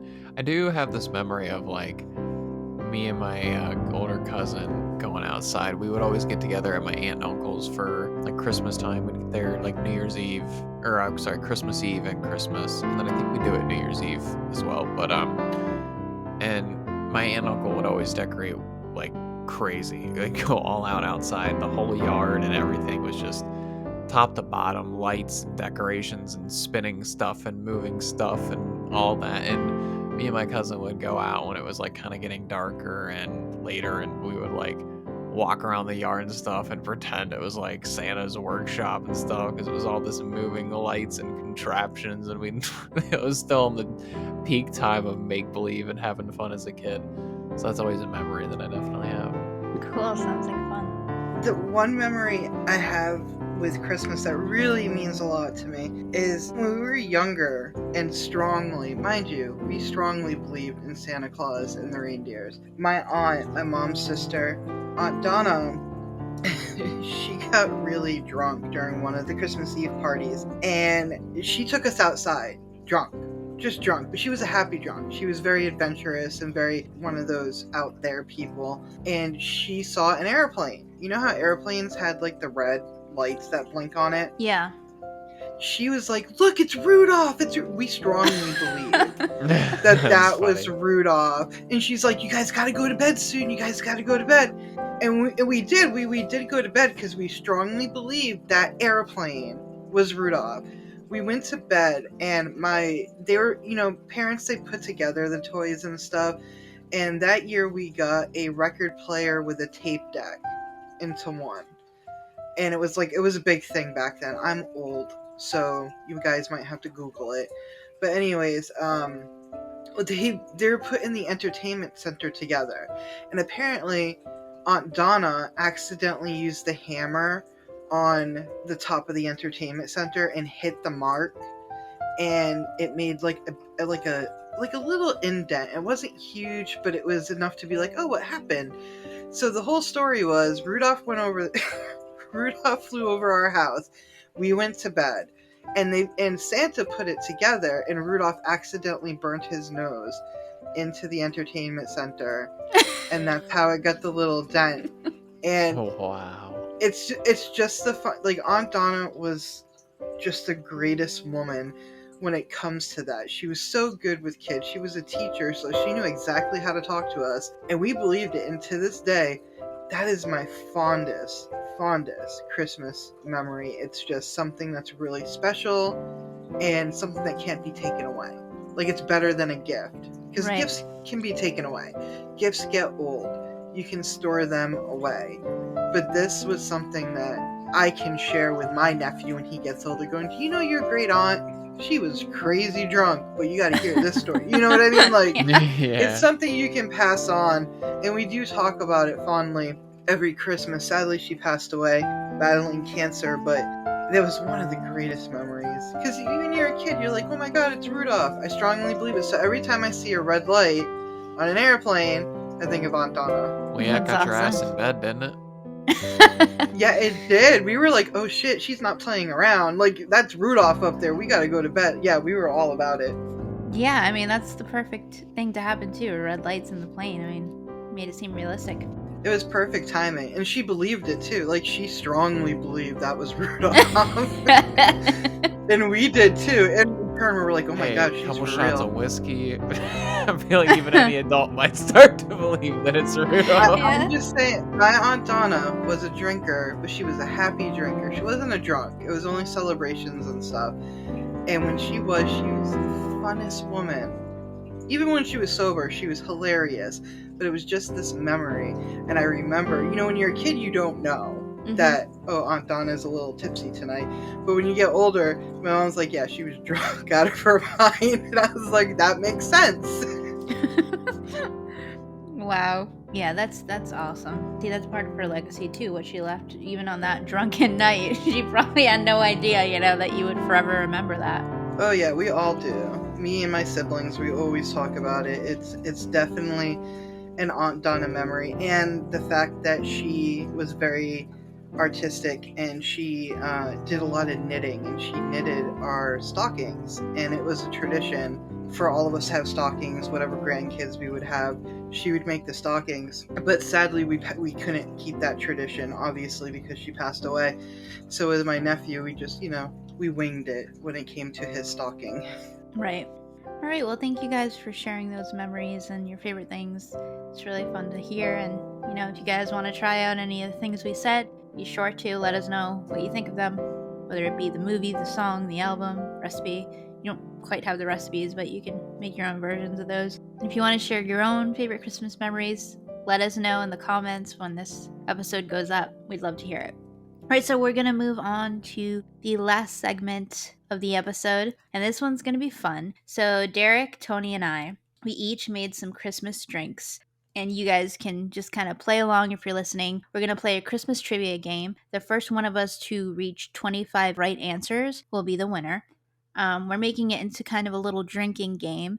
We're having alcoholic beverages, but we are all over 21. So if you're not over 21 and you're in the US, do not make any kind of alcoholic beverage unless you have permission from your guardian or parent. But you can also just make a regular beverage or whatever you want to do and have fun with us. So, what we're going to do is every time we get one of these questions wrong, we have to take a drink. And if we get them right, we get a point. So, the first one to reach 25 points will be the winner, like I said. This is all Christmas themed. So, we're just randomly picking. We found a Christmas trivia app that we're going to be using, all three of us. None of us have seen the questions ahead of time. It's multiple choice, so we have no idea. We're just gonna wing it. We're gonna see how this works. We thought it'd be a fun idea. You guys might enjoy it. And we have our Christmas drinks ready. Derek, what are you drinking? I am drinking, I think it's called an orange dreamsicle. It's just basically whipped cream vodka with a little bit of orange soda. Ooh. Okay, and I have it's called this mix. I believe Trisha Yearwood made it up, the country singer. It's a mix called Christmas in a Cup, and it's just a bunch of juices together that's very Christmassy. And I added a little gin to it, so I'm going to be drinking that. And Tony, what do you have? Just aftershock. It's a cinnamon liqueur. If you want to join in on the trivia game, obviously you can't play directly with us, but you can pause this right now and go get your drink and see how many you can answer. All right. Yeah. So you guys ready? Yeah. You going down? All right. Who's going to be the score taker? Derek, you want to? I was gonna say I'm usually the designated one, so I might as well Yeah. keep the Whenever we tradition play going. games, Derek's always the one that scores for some reason. Well, my dad was always the one in the family when they were doing this. I guess we're passing this down to me now. Okay. All right. Cool. All right, so we have the app ready with the questions. We are going to 25 in honor of 25 Days of Christmas. That was Derek's idea. I was gonna say you better give me credit. Yeah, and we'll see how fast we can get to 25. If we go really fast, we might play another round. We have no idea, but depends on, I guess, the difficulty of these questions and how quickly we go through them and all of that. So again, here are the rules. If you want to play along at home or wherever you're listening from, you can just play along to the questions we ask, or you can download, it's called Christmas Trivia Quiz. Is that what it's called?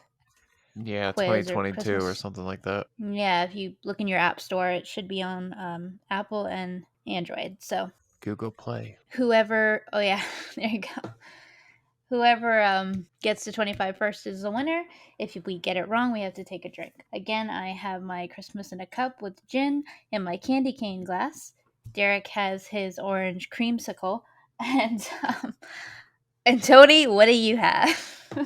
Your aftershock I have cinnamon. aftershock. It's Liqueur. aftershock and it's a cinnamon liqueur. I Yeah, love it. so it's all Christmas It's very themed. smooth. Derek's could be Yeah. Christmas themed because it's the sweet drink. We're just gonna go in order of the way we've been answering things. So I go first, then Derek, then Tony, and we're just gonna ask in a circle. So Tony can ask me first. Okay. Which character from a famous Christmas story said "Bah humbug"? Was it Tiny Tim, Jack Frost, the Grinch, or Ebenezer Scrooge? I'm gonna get it wrong first one. Those were the options. I thought it was the little boy who said that. Is that your final Well, that's not answer? even an option, right?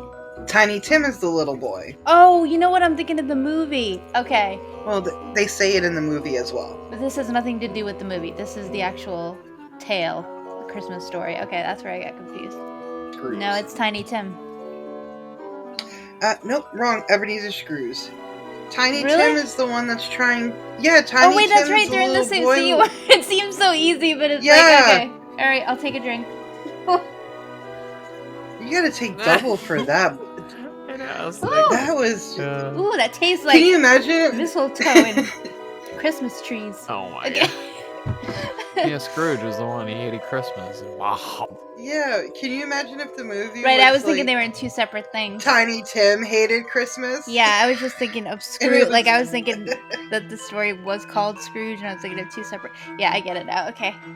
Okay. All right, well, so it's my turn next. you didn't get that one. No, I Yeah. didn't. Okay, but I got a mouthful of Christmas trees. This really does taste like Christmas in a cup. Very good name for this. All right, Derek. In the movie Elf, what was the first rule of the Code of Elves? Work hard, sing loud, treat every day like Christmas, or never complain. Oh god, I love that movie too, but I don't. The first rule. See, when you're on the spot, it's hard. Yeah. Well, I don't even like. I don't know if I remember them in order. I remember treat every day like Christmas being one, but I don't think that was the first rule. Same with the sing loud one. I don't think that was the first. I'm gonna go with work hard. Oh, you're wrong. It's treat every day like Christmas. Oh, that was the first one? Okay, shit. Alright, well, I'll take a drink. It's pretty good. Okay. Okay. How many sides does a snowflake have? I didn't even know there was 12, 2, 4, or 6. I'm gonna say 12. Nope, 6. But I don't know about y'all, but snowflakes are all different, so that's a Yeah. trick question because we're all different. Which Hollywood actor played 6 different roles? Oh, Derek's gonna know this. Roles in the Polar Express. Was it I Jack already know this. Nicholson? It's Tom Hanks. I have that movie. How rude is Right? that? She didn't even let me list off. All right. Wow. Say the list if you want. I don't want to now. But Jack Nicholson, Tom Cruise, Tom Hanks, or Keanu Reeves? Yeah, it's Tom Hanks. Yeah. Did you get that 1 point, Derek? Get that 1 point? Yeah, I got it. All right. Derek, which country started the tradition of putting up a Christmas tree? France, England, USA, or Germany? I was gonna say, I hope Germany's on there. Because I'm when in doubt at this point with Christmas, I'm going Germany. Yep, correct. Oh, yeah. You can thank the fun facts for that one. So, point for Derek. Okay, Tony, how do you say Merry Christmas in Spanish? Oh god, do I even need to give you the options? Feliz Navidad. You got it right. Well, so we all, it's like we all Gracias. going wrong and we all going right. Okay, this is an easy one. What popular Christmas song warns that, quote unquote, you better watch out, you better not cry? Is it Jingle Bells, White Christmas, Santa Claus is Coming to Town, or All I Want for Christmas Is You? Santa Claus is coming to town. Yep. I let you say the list that time. Proud of you. Thank you. All right, Derek. In the song, what was Frosty the Snowman's nose? A piece of coal, a button, a carrot, or a branch? Oh, in the song. Oh, in front of the bed. Oh, shit. What was it? I'm trying to think of it now. I can't. I can think of the tune itself, but I can't think of the lyrics right now. That's wow. It was. I want to say it was a button or a coal, but I don't know. I'm gonna go with coal. I don't know. You're wrong. It was a button. No, I knew it was one of them. What is a pipe and a button nose? And two There we go. eyes? I knew I could I could get the tune itself. I could get the damn words. Take a Alright, I'll drink. take a drink. I am. Take a drink.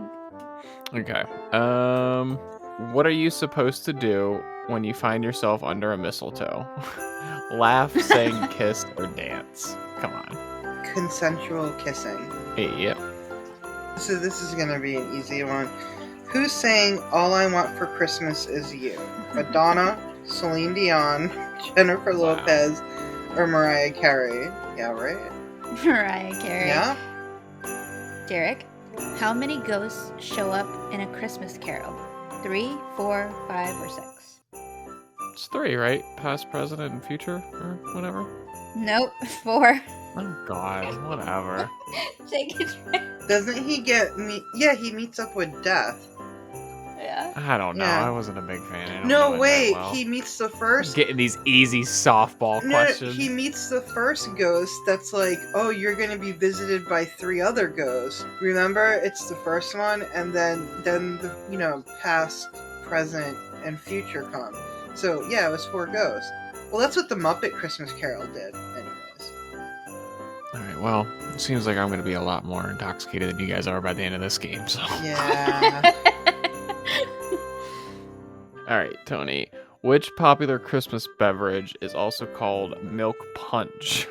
Christmas punch, mulled wine, eggnog, cranberry spice. Eggnog. Yeah, you're right. I've never heard it called that, but okay. You guys both have 3 and I have 1. It's going to be a long game, and I got to take my drink still. Hold on. Gingerbread houses were inspired by which popular fairy tale?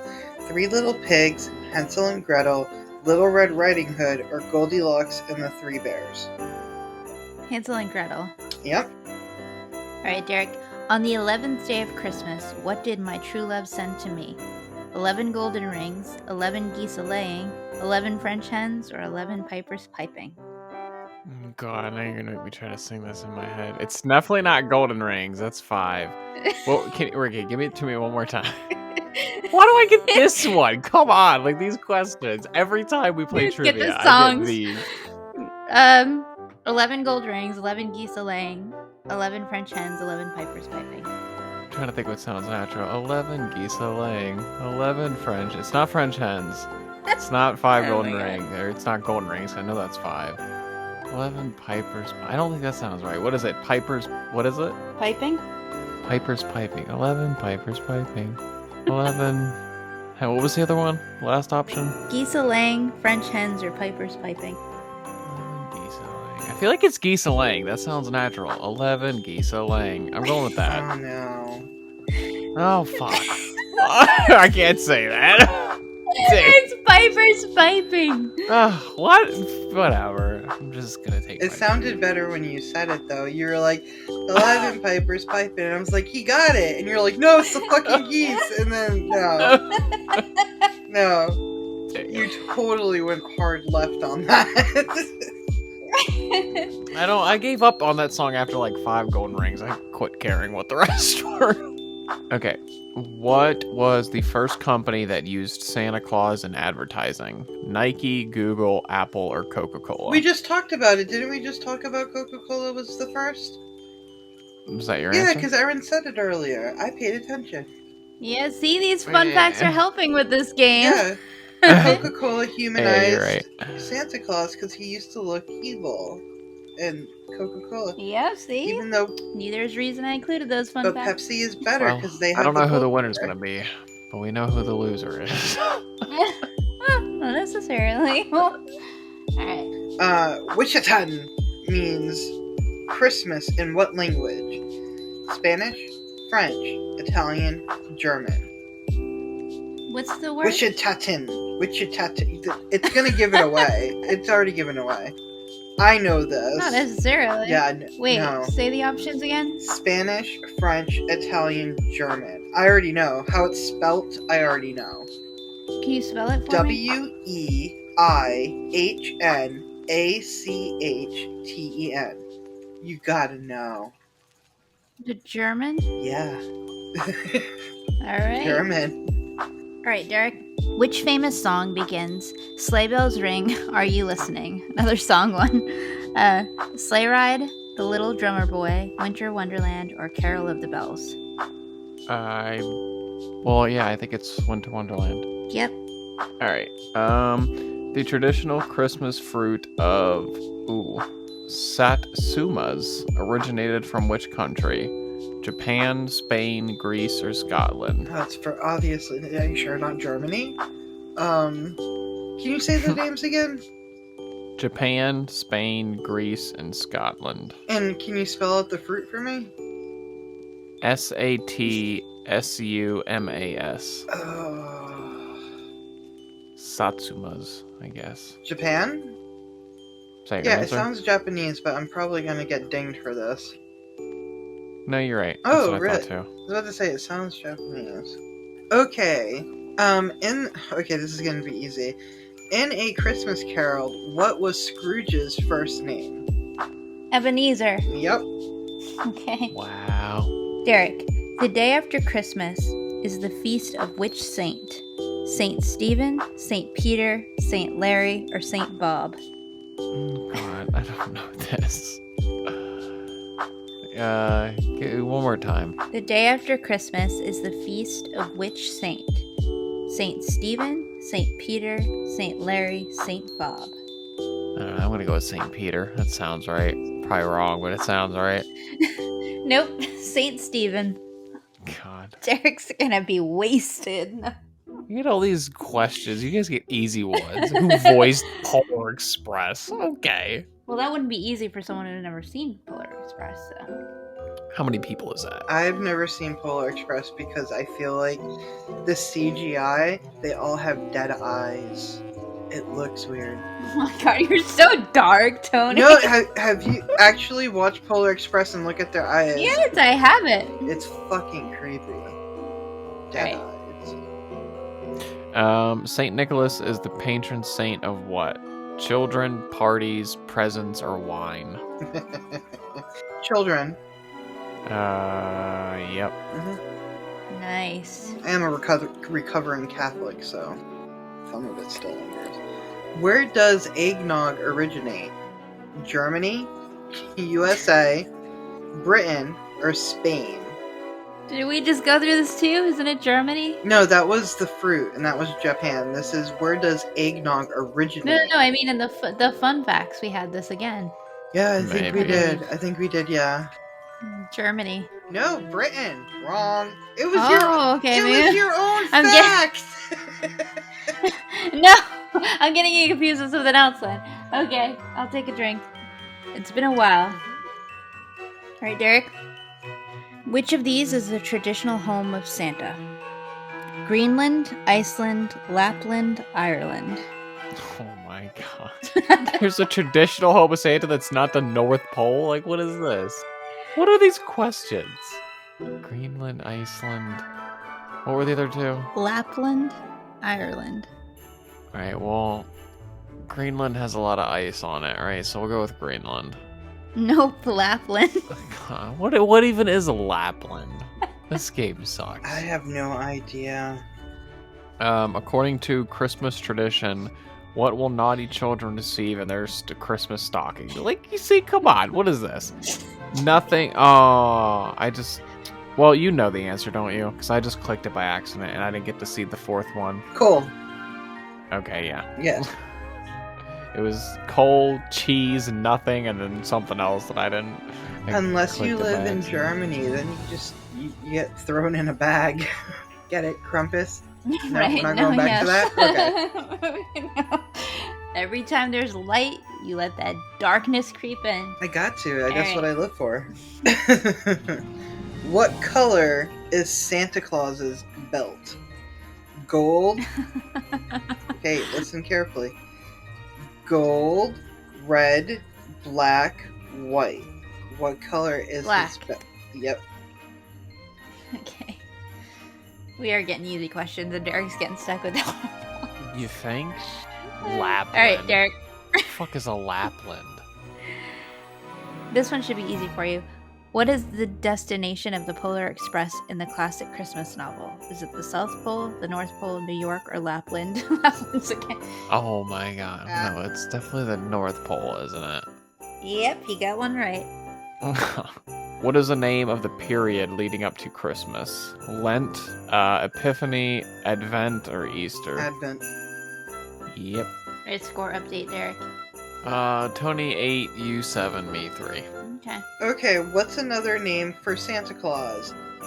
Brilliant Bobby, Mary Marvin, Kind Kevin, or Kris Kringle? Are you Chris kidding Kringle. me? Yep, Chris Kris Kringle. Okay, Derek. The Grinch's heart is said to be how many sizes too small? 5, 3, 2, 4. God, so now I'm trying to think of that line exactly. It's really sad that I know this. I know the movie. I love the movie, but I'm trying to think of the exact size. I probably should know it, but I don't off the top of my head. I want to say 3, but hold on. What were the options again? 5, 3, 2, 4. Yeah, I'll go with 3. I want to say it's 2, but I'll go with 3. Oh, Nope, it's Probably 2. neither of them. it's Yeah, 2. okay. You should always Dang, go with your I gut. know, trivia can just piss me off. Yeah. Tony, now I'm gonna have to go make another one. This is almost gone. Really? Yeah. You must be I only taking have big ass 3 drinks. points. Oh, that's right. He No, only I'm has taking 3 drinks. I have points. 3 points. You guys have 8. Myrtle, sand, and swamp are all types of which Christmas plant? Ivy, mistletoe, holly, or cyclamen? Wait, is it? S-Y or C-Y-C-L-A-M-E-N.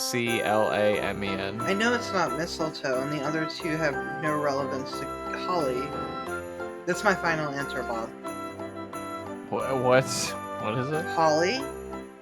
Oh, yeah, you're right. From which vegetable is the snowman's nose usually made from? I feel like I think this was in question 1, wasn't it? No, it was it was the song. Okay, banana, carrot, pear, cucumber.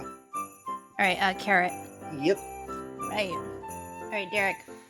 In the nativity story, how many wise men are there? 5, 10, 3, or 15?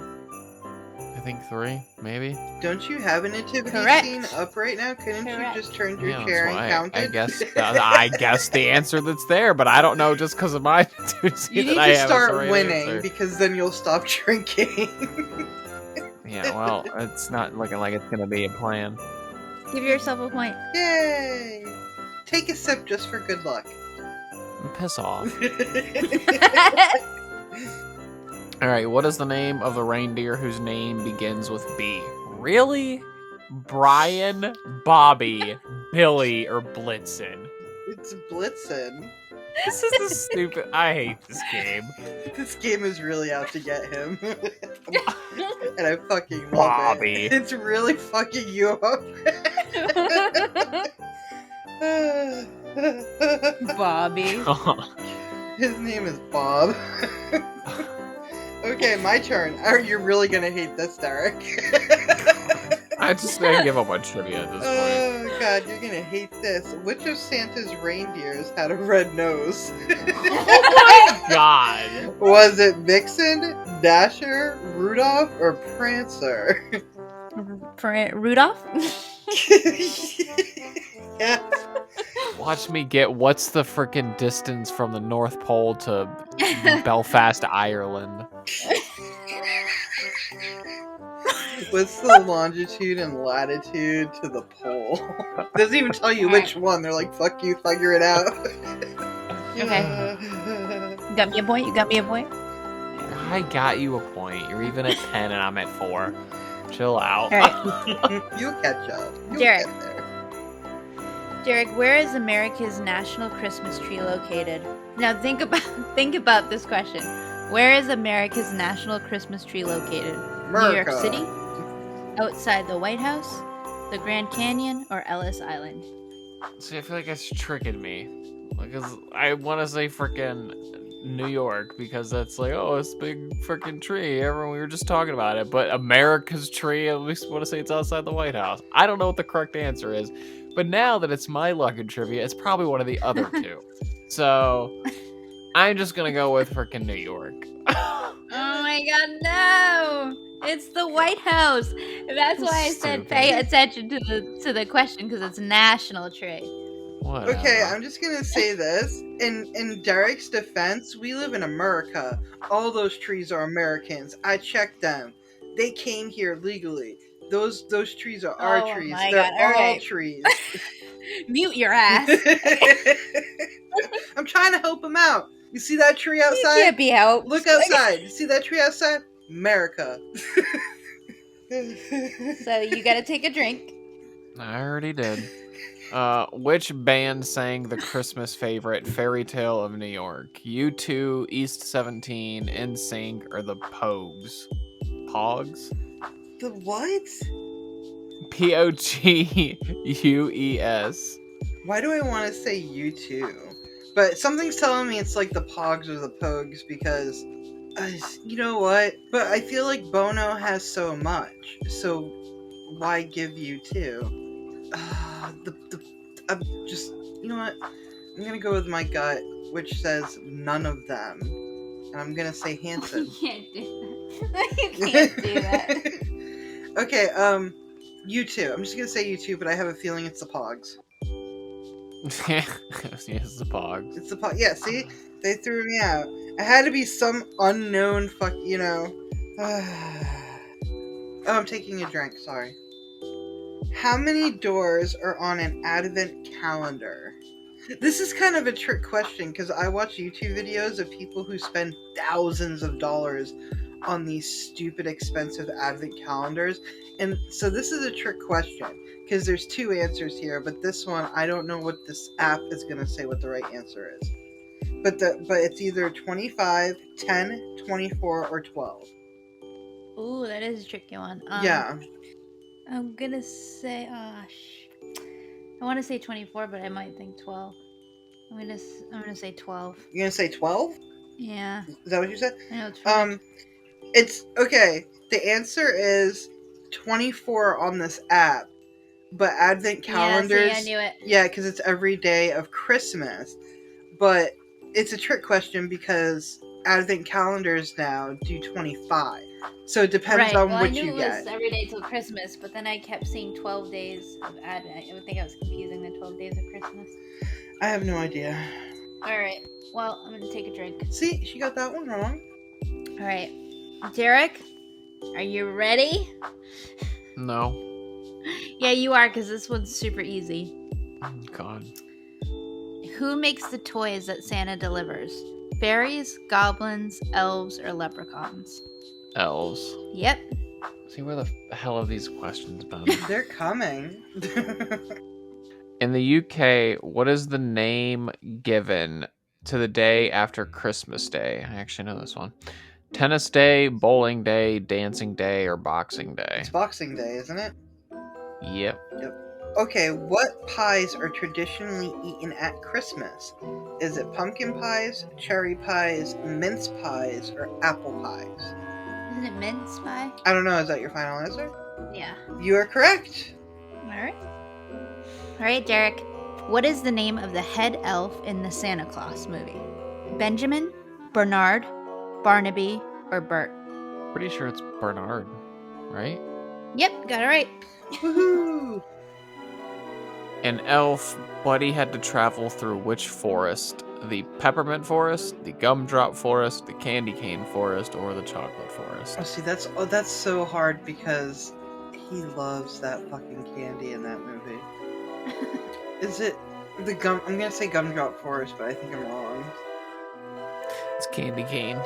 Fucking candy canes. I think it was the land of swirly, twirly gumdrops. Oh, see, see. Derek, what do the French call Christmas? Amour, bonsoir, Noël, or Monday? Monday. Terrible. I mean, Noel would make sense. I'm just gonna go Your with that answer? because I have no idea. Yeah. You're right. Okay. Tony. Bonbons are another name for which Christmas tradition? Christmas crackers, mulled wine, mistletoe, or Christmas cake? This is actually a unique one. I'm gonna say Christmas cake. Bonbons are the chocolates, right? I honestly don't know. I think I know what they are, but I'm not positive. It's what Peggy Bundy used to eat all the time. Yeah, that's what I thought. Right? Like, is it a trick Yeah. question? Like, the chocolate, right? Yeah, I mean, I'd never known of anything else. I didn't know they were Christmassy, though. But, I didn't know they were Christmassy either. I don't even know if people still eat them. But I'm gonna say cake for some reason. Christmas cake? Is that your answer? Yeah. Nope. Christmas crackers. Oh, No idea. Do not know. Learn something new. what's the score? You 2-11, me 7. Should we go to 25? Because I feel like it's still going to take a long time. Yeah, it might take a while. Alright, so we're going to do 15. We're going to go to 15 instead. 15 points because this is taking longer than we thought. And poor Derek is about to make another drink. Okay. Which country traditionally serves panettone on Christmas Day? I don't know if I'm pronouncing that right. It's Panettone. Panettone? I don't know. Yeah, what are the options? China, France, Italy, Russia. Ooh, I'm going to say Italy. But I'm thinking Russia. But Italy. And that is correct. Panettone. Nice. It Yeah, I sounds was Russian. thinking that. Not Russian. It sounds Italian. Yeah. Yeah, panettone. Derek, what carol demands figgy pudding? Oh Holy Night, We Wish You a Merry Christmas, Joy to the World, or Silent Night? Oh god, I don't know. I'm trying to think. Like, I feel like I know. Like, I remember the figgy pudding in the carol, but I don't. I can't think of which one. I think it's "We Wish You a Merry Christmas." All right. Yep, you're right. Okay. Ooh, he's coming back strong. All right. Haha, don't say that. All right. Oh god. What is the name of Will Ferrell's character in the film Elf? Roger, Buddy, Fred, or Billy? Buddy. Yeah, come on. In which country is Lapland? Yeah, I don't know this one. Yeah, which country, Aaron? Which country is You're gonna give me the Lapland? options. Denmark, Iceland, Finland, Norway. Man, I'm gonna say Norway. Nope, Finland. Ah, boy. take a drink. Get on my Take it, level. Whew. Sour. Derek, what kind of tree is the Christmas tree? Oak, sycamore, evergreen, or spruce? Oh god. I know I should know this easily, but I know it's between the last two, but it's a, We talked about it earlier. evergreen. Yeah, it's evergreen, right? Yep. Wow, I Yeah, never okay. knew those fun facts would come in so handy. Right? Alright. Okay. Which meat is traditionally eaten with Christmas dinner? Tony, this is for you. Turkey, chicken, beef, or pork? Pork. No, turkey. That's Thanksgiving. Oh. Yeah, I would have thought you're right too, but Isn't that what normal Take a people? drink. They have like turkey. yeah, for I always thought like Thanksgiving? ham for Christmas. Who has turkey for 2 holidays, not even a month apart from each other? Like, I mean, I've done it before, but yeah, generally I always thought ham for Christmas and then turkey for. oh, that was a trick question. Oh, is it my turn? Yep. A traditional Christmas decoration in Sweden is the julbok.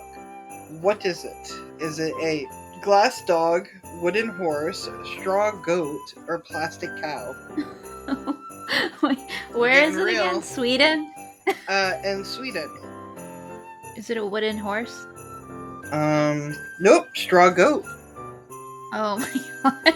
Okay. Take a Yeah. drink. All right. Derek. Another fun fact question. What do the red berries on holly represent? The blood of Jesus, Santa Claus, wine, or nothing? Oh shit. I don't remember that being in the fun facts. I should have been Yeah, paying it was closer about. attention. I I'll was give you a hint. listening. It's about the. I think it was what wreaths represent. I want to say the blood of Jesus.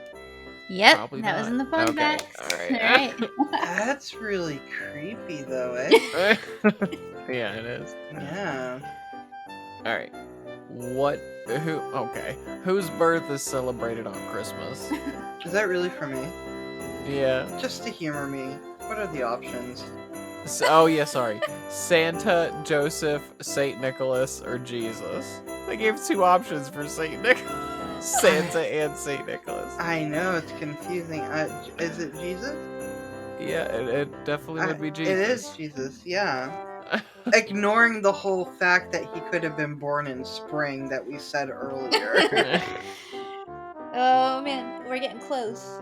Okay. What are the scores? It's Tony 13, Erin 12, me 10. I'm Tony's going in through the lead. them. At least I think. I'm pretty sure I've gotten it all right. I don't think I messed up. How many reindeers does Santa have? 16, 12, 20, or 9? 12, right? No, 9. 9. Oh my god. 9.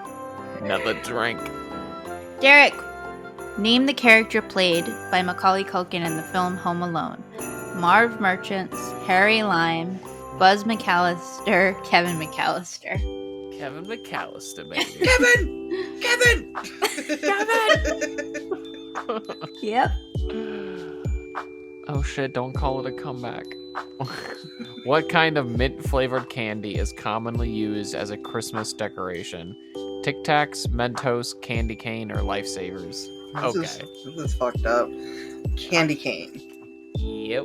That was really Alright, easy. so Tony needs one more. He has 14, Erin 12, me 11. Oh boy, Tony's leading. He needs one more. No pressure. I haven't had to take. I went through the first 3/4 of this game, drinking practically my entire glass, and I haven't had a sip forever now, and I'm still gonna lose. All right, Tony, you ask. What is the name of the film where the song "Walking in the Air" is featured? That's actually the song. The whole song title is "Walking in the Air" is featured. That's what they said the whole song title is. That's a mistake because it's walking in the air, and I know Yeah. that because that's the snowman. That's the UK snowman. Is that your final answer, the snowman?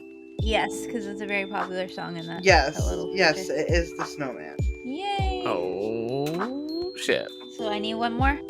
Yep. Oh. Or no, you need 2 more. Oh, I need 2 more. Okay. Yeah, I think yeah. All right, Derek. In Scrooged, the ghost of Christmas past appears as what mythological creature? Fairy? Fairy? Oh gosh, I don't know how to say this. Basilisk? Basilisk? Basilisk? Basilisk. Basilisk? Unicorn or Pegasus? I don't remember there ever being some weird ass creature. I just remember it kind of being like a ghostly thing. So I'm gonna go with fairy. You're right. Okay. Uh-oh, Tony Right. for the win. Tony can win it here. Okay, here we go. Oh well, yeah, this is the game here. You ready? Who wrote How the Grinch Stole Christmas? Charles Dickens, Jim Carrey, Dr. Seuss, or Barbara Robinson? It's Dr. Seuss. Yep. Oh, Tony's the winner. I won! Yay! Now I can delete this app. Woo! The king of Christmas. Oh my god. The one who least likes Christmas just won the Christmas trivia. And I just deleted the app. Tony. My final score You're is like, 15, 13. Be gone, 12. app. Be gone. Yeah, it was too bright for my phone. All right, congratulations, Tony. Thank you. What do I win? You win A golf My- clap from my Erin. and my Rachel. gratitude.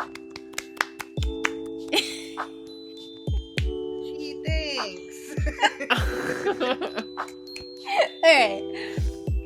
Taking a last swig of this damn drink. All right, guys. Thank you so much for playing that. I hope everyone listening had a great time. That was harder than I thought, though, for some of them. So, and we were still at the lower levels of that app because it doesn't let you get to the harder levels until you answer them all. So, but we would have been here all night, so we had to stop at 15. But yeah, we're gonna wrap up the episode here. I just want to say Merry Christmas, everybody. Happy holidays, whatever you celebrate. We're just going to quickly go into our New Year's segment, and it's just a couple things. So, I just want to ask you guys, if you had to choose one thing, what are you most grateful for this year as we're ending 2022? I am very much grateful for my family's health, for their well-being, and their success. I'm just very happy for them, and I'm very grateful for that. Very sentimental. I love it. I think I'm just grateful. Might sound a little cliche, but that, I don't know, life just keeps on going. with COVID or the pandemic and just a lot of shit in the last couple of years that have happened, and just, I don't know, just wake up thankful every day, treat each day like it's your last. Old cliche. How many cliches can I pull out tonight? Well, I guess 2022 it started off rough, but I'm grateful for the family I have and you guys as my friends and my little Brett, who's all healthy and happy. Yeah, and that's, I mean, I'd be sentimental about it all, but I think that's the most important thing. I think we all agree to have people we love and care about. And yeah, it's been a tough year for me, but again, I wouldn't be able to get through it without family and without you guys.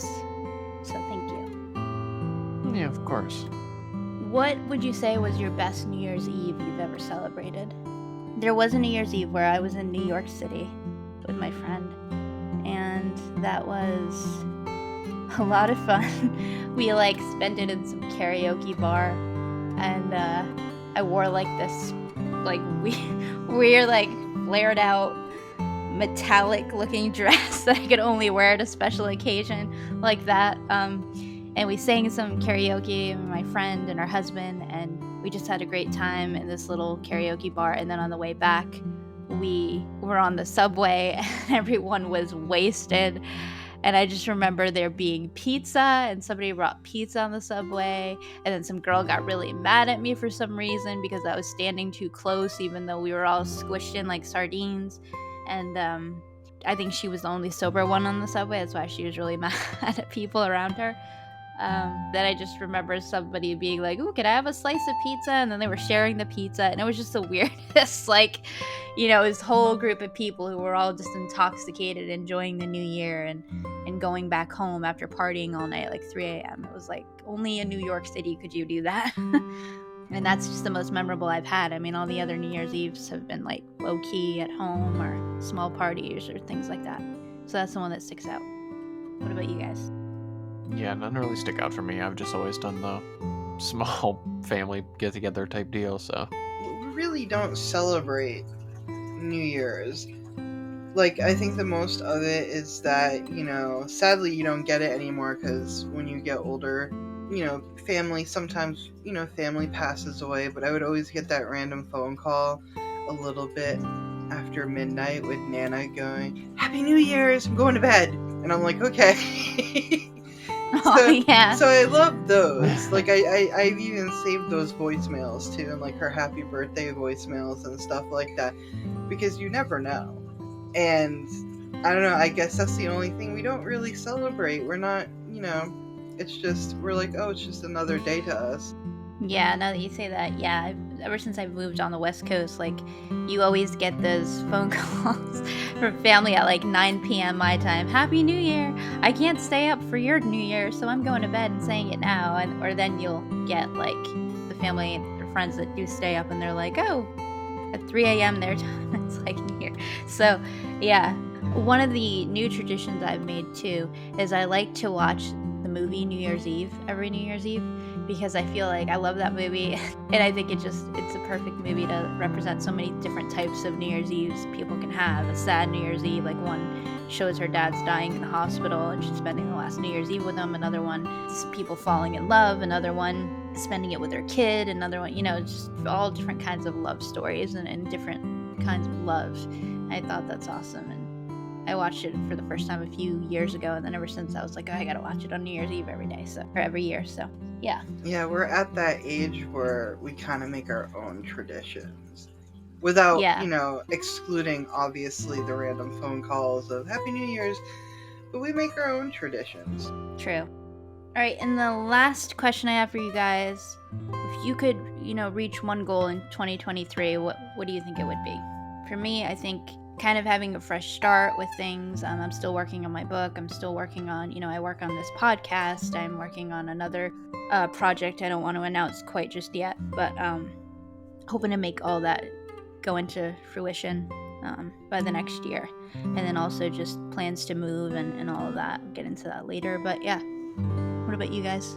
Mine would probably just to expand the channel a bit more, keep it growing. Your YouTube channel? Yeah.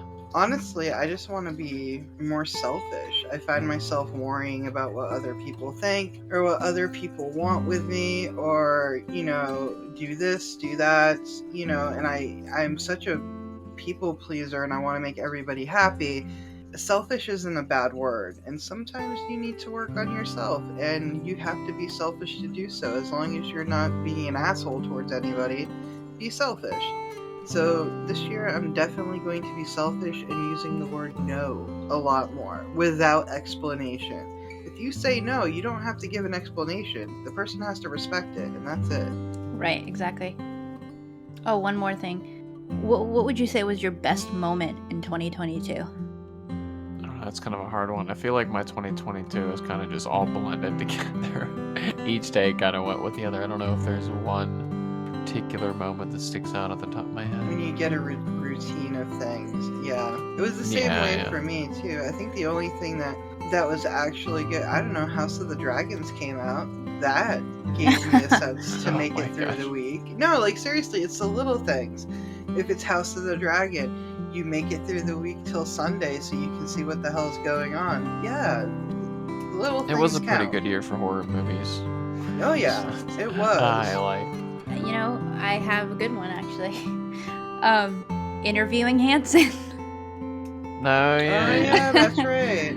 Yeah, I mean, interviewing my favorite band of all time, I mean, I don't think you can top that. And that just happened, this summer, at the end of the summer.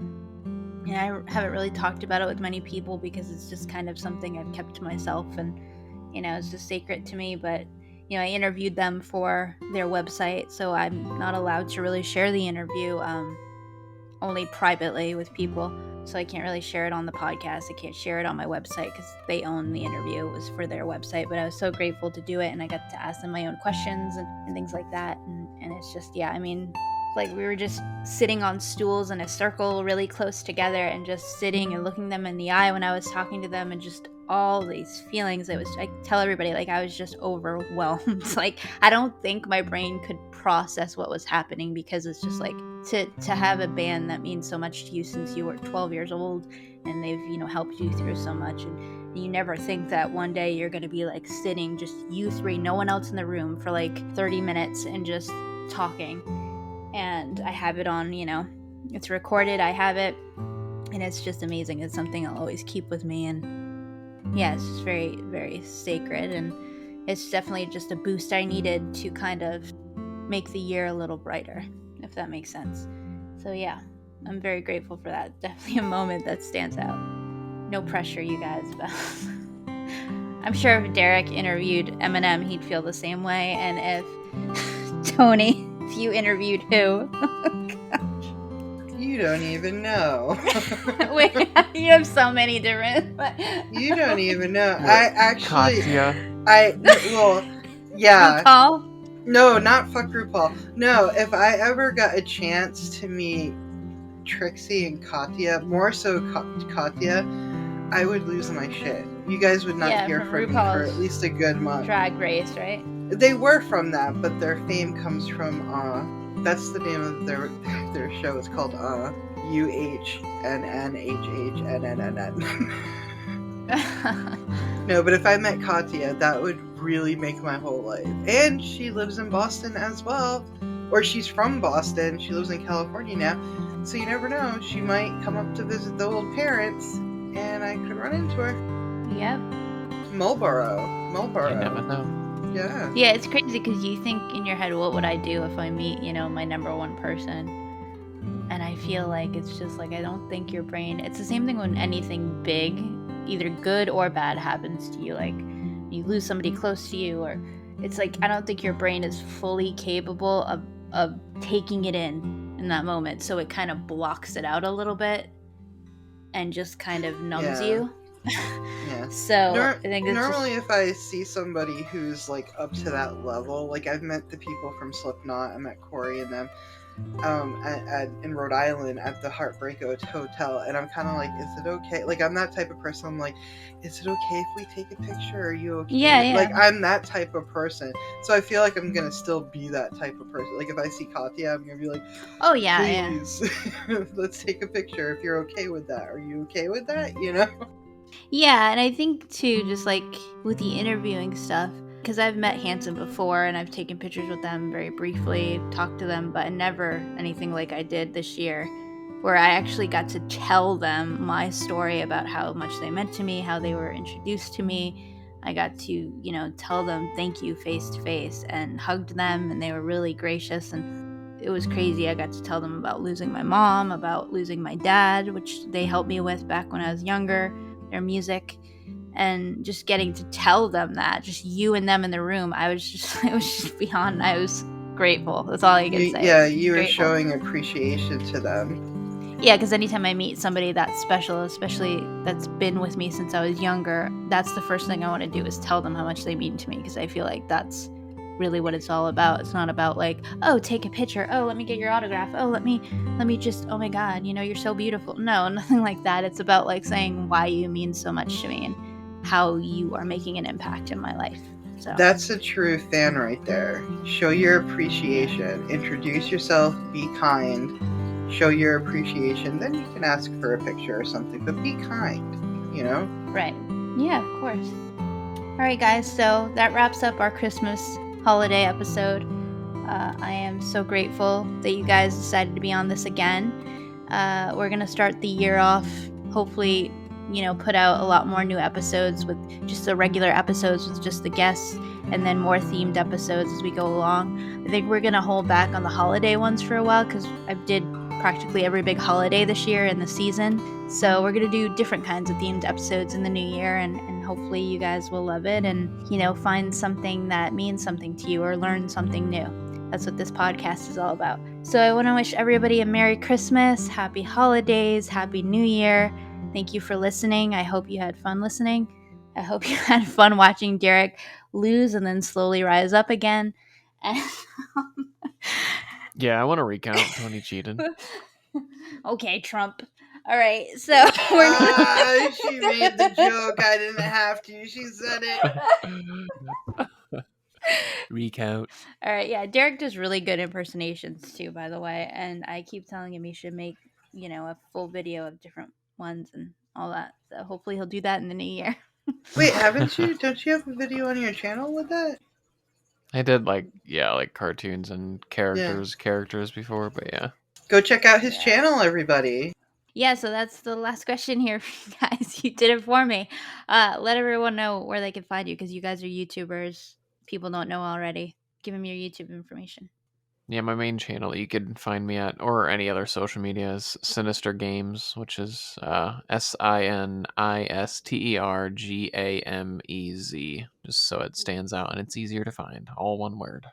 And you can find me anywhere to under Zero to Manic, and it's the word zero, ZERO, to the number two, and Manic, spelled exactly like how it is. And I'm on YouTube, and we do gaming content, and we also do shows twice a week. And yeah, that's it. Your shows where you stream different topics, right? Kind of like Yeah, this we podcast, but we yeah. just finished filming doing the stream on Kanye West, so it's interesting. It's interesting. Tune in. Yeah, definitely current events, a lot of them. All right. Again, thank you guys so much for joining me again. Hopefully, we can find you on another episode in the future of some topic that you're either interested in or that you can bring something to. And I want to say Merry Christmas, Derek. Merry Christmas, Tony. Merry Christmas to the listeners. Happy New Year. And we hope you have a safe, happy, and healthy end of the year and into the new year. Merry Christmas to all. Not too much spiked eggnog. I'm going to end the episode like I end every episode with a relative inspirational quote. And this one is from Bob Hope. Remember Bob Hope, everybody? Tony, you remember Bob Hope, right? Yep, I do. All right. When we recall Christmas past, we usually find that the simplest things, not the great occasions, give off the greatest glow of happiness. Merry Christmas and Happy New Year, everyone. Merry Christmas and Merry Happy New Christmas and a Year. Happy New Year. Y'all keep safe. Are those jingle bells I hear?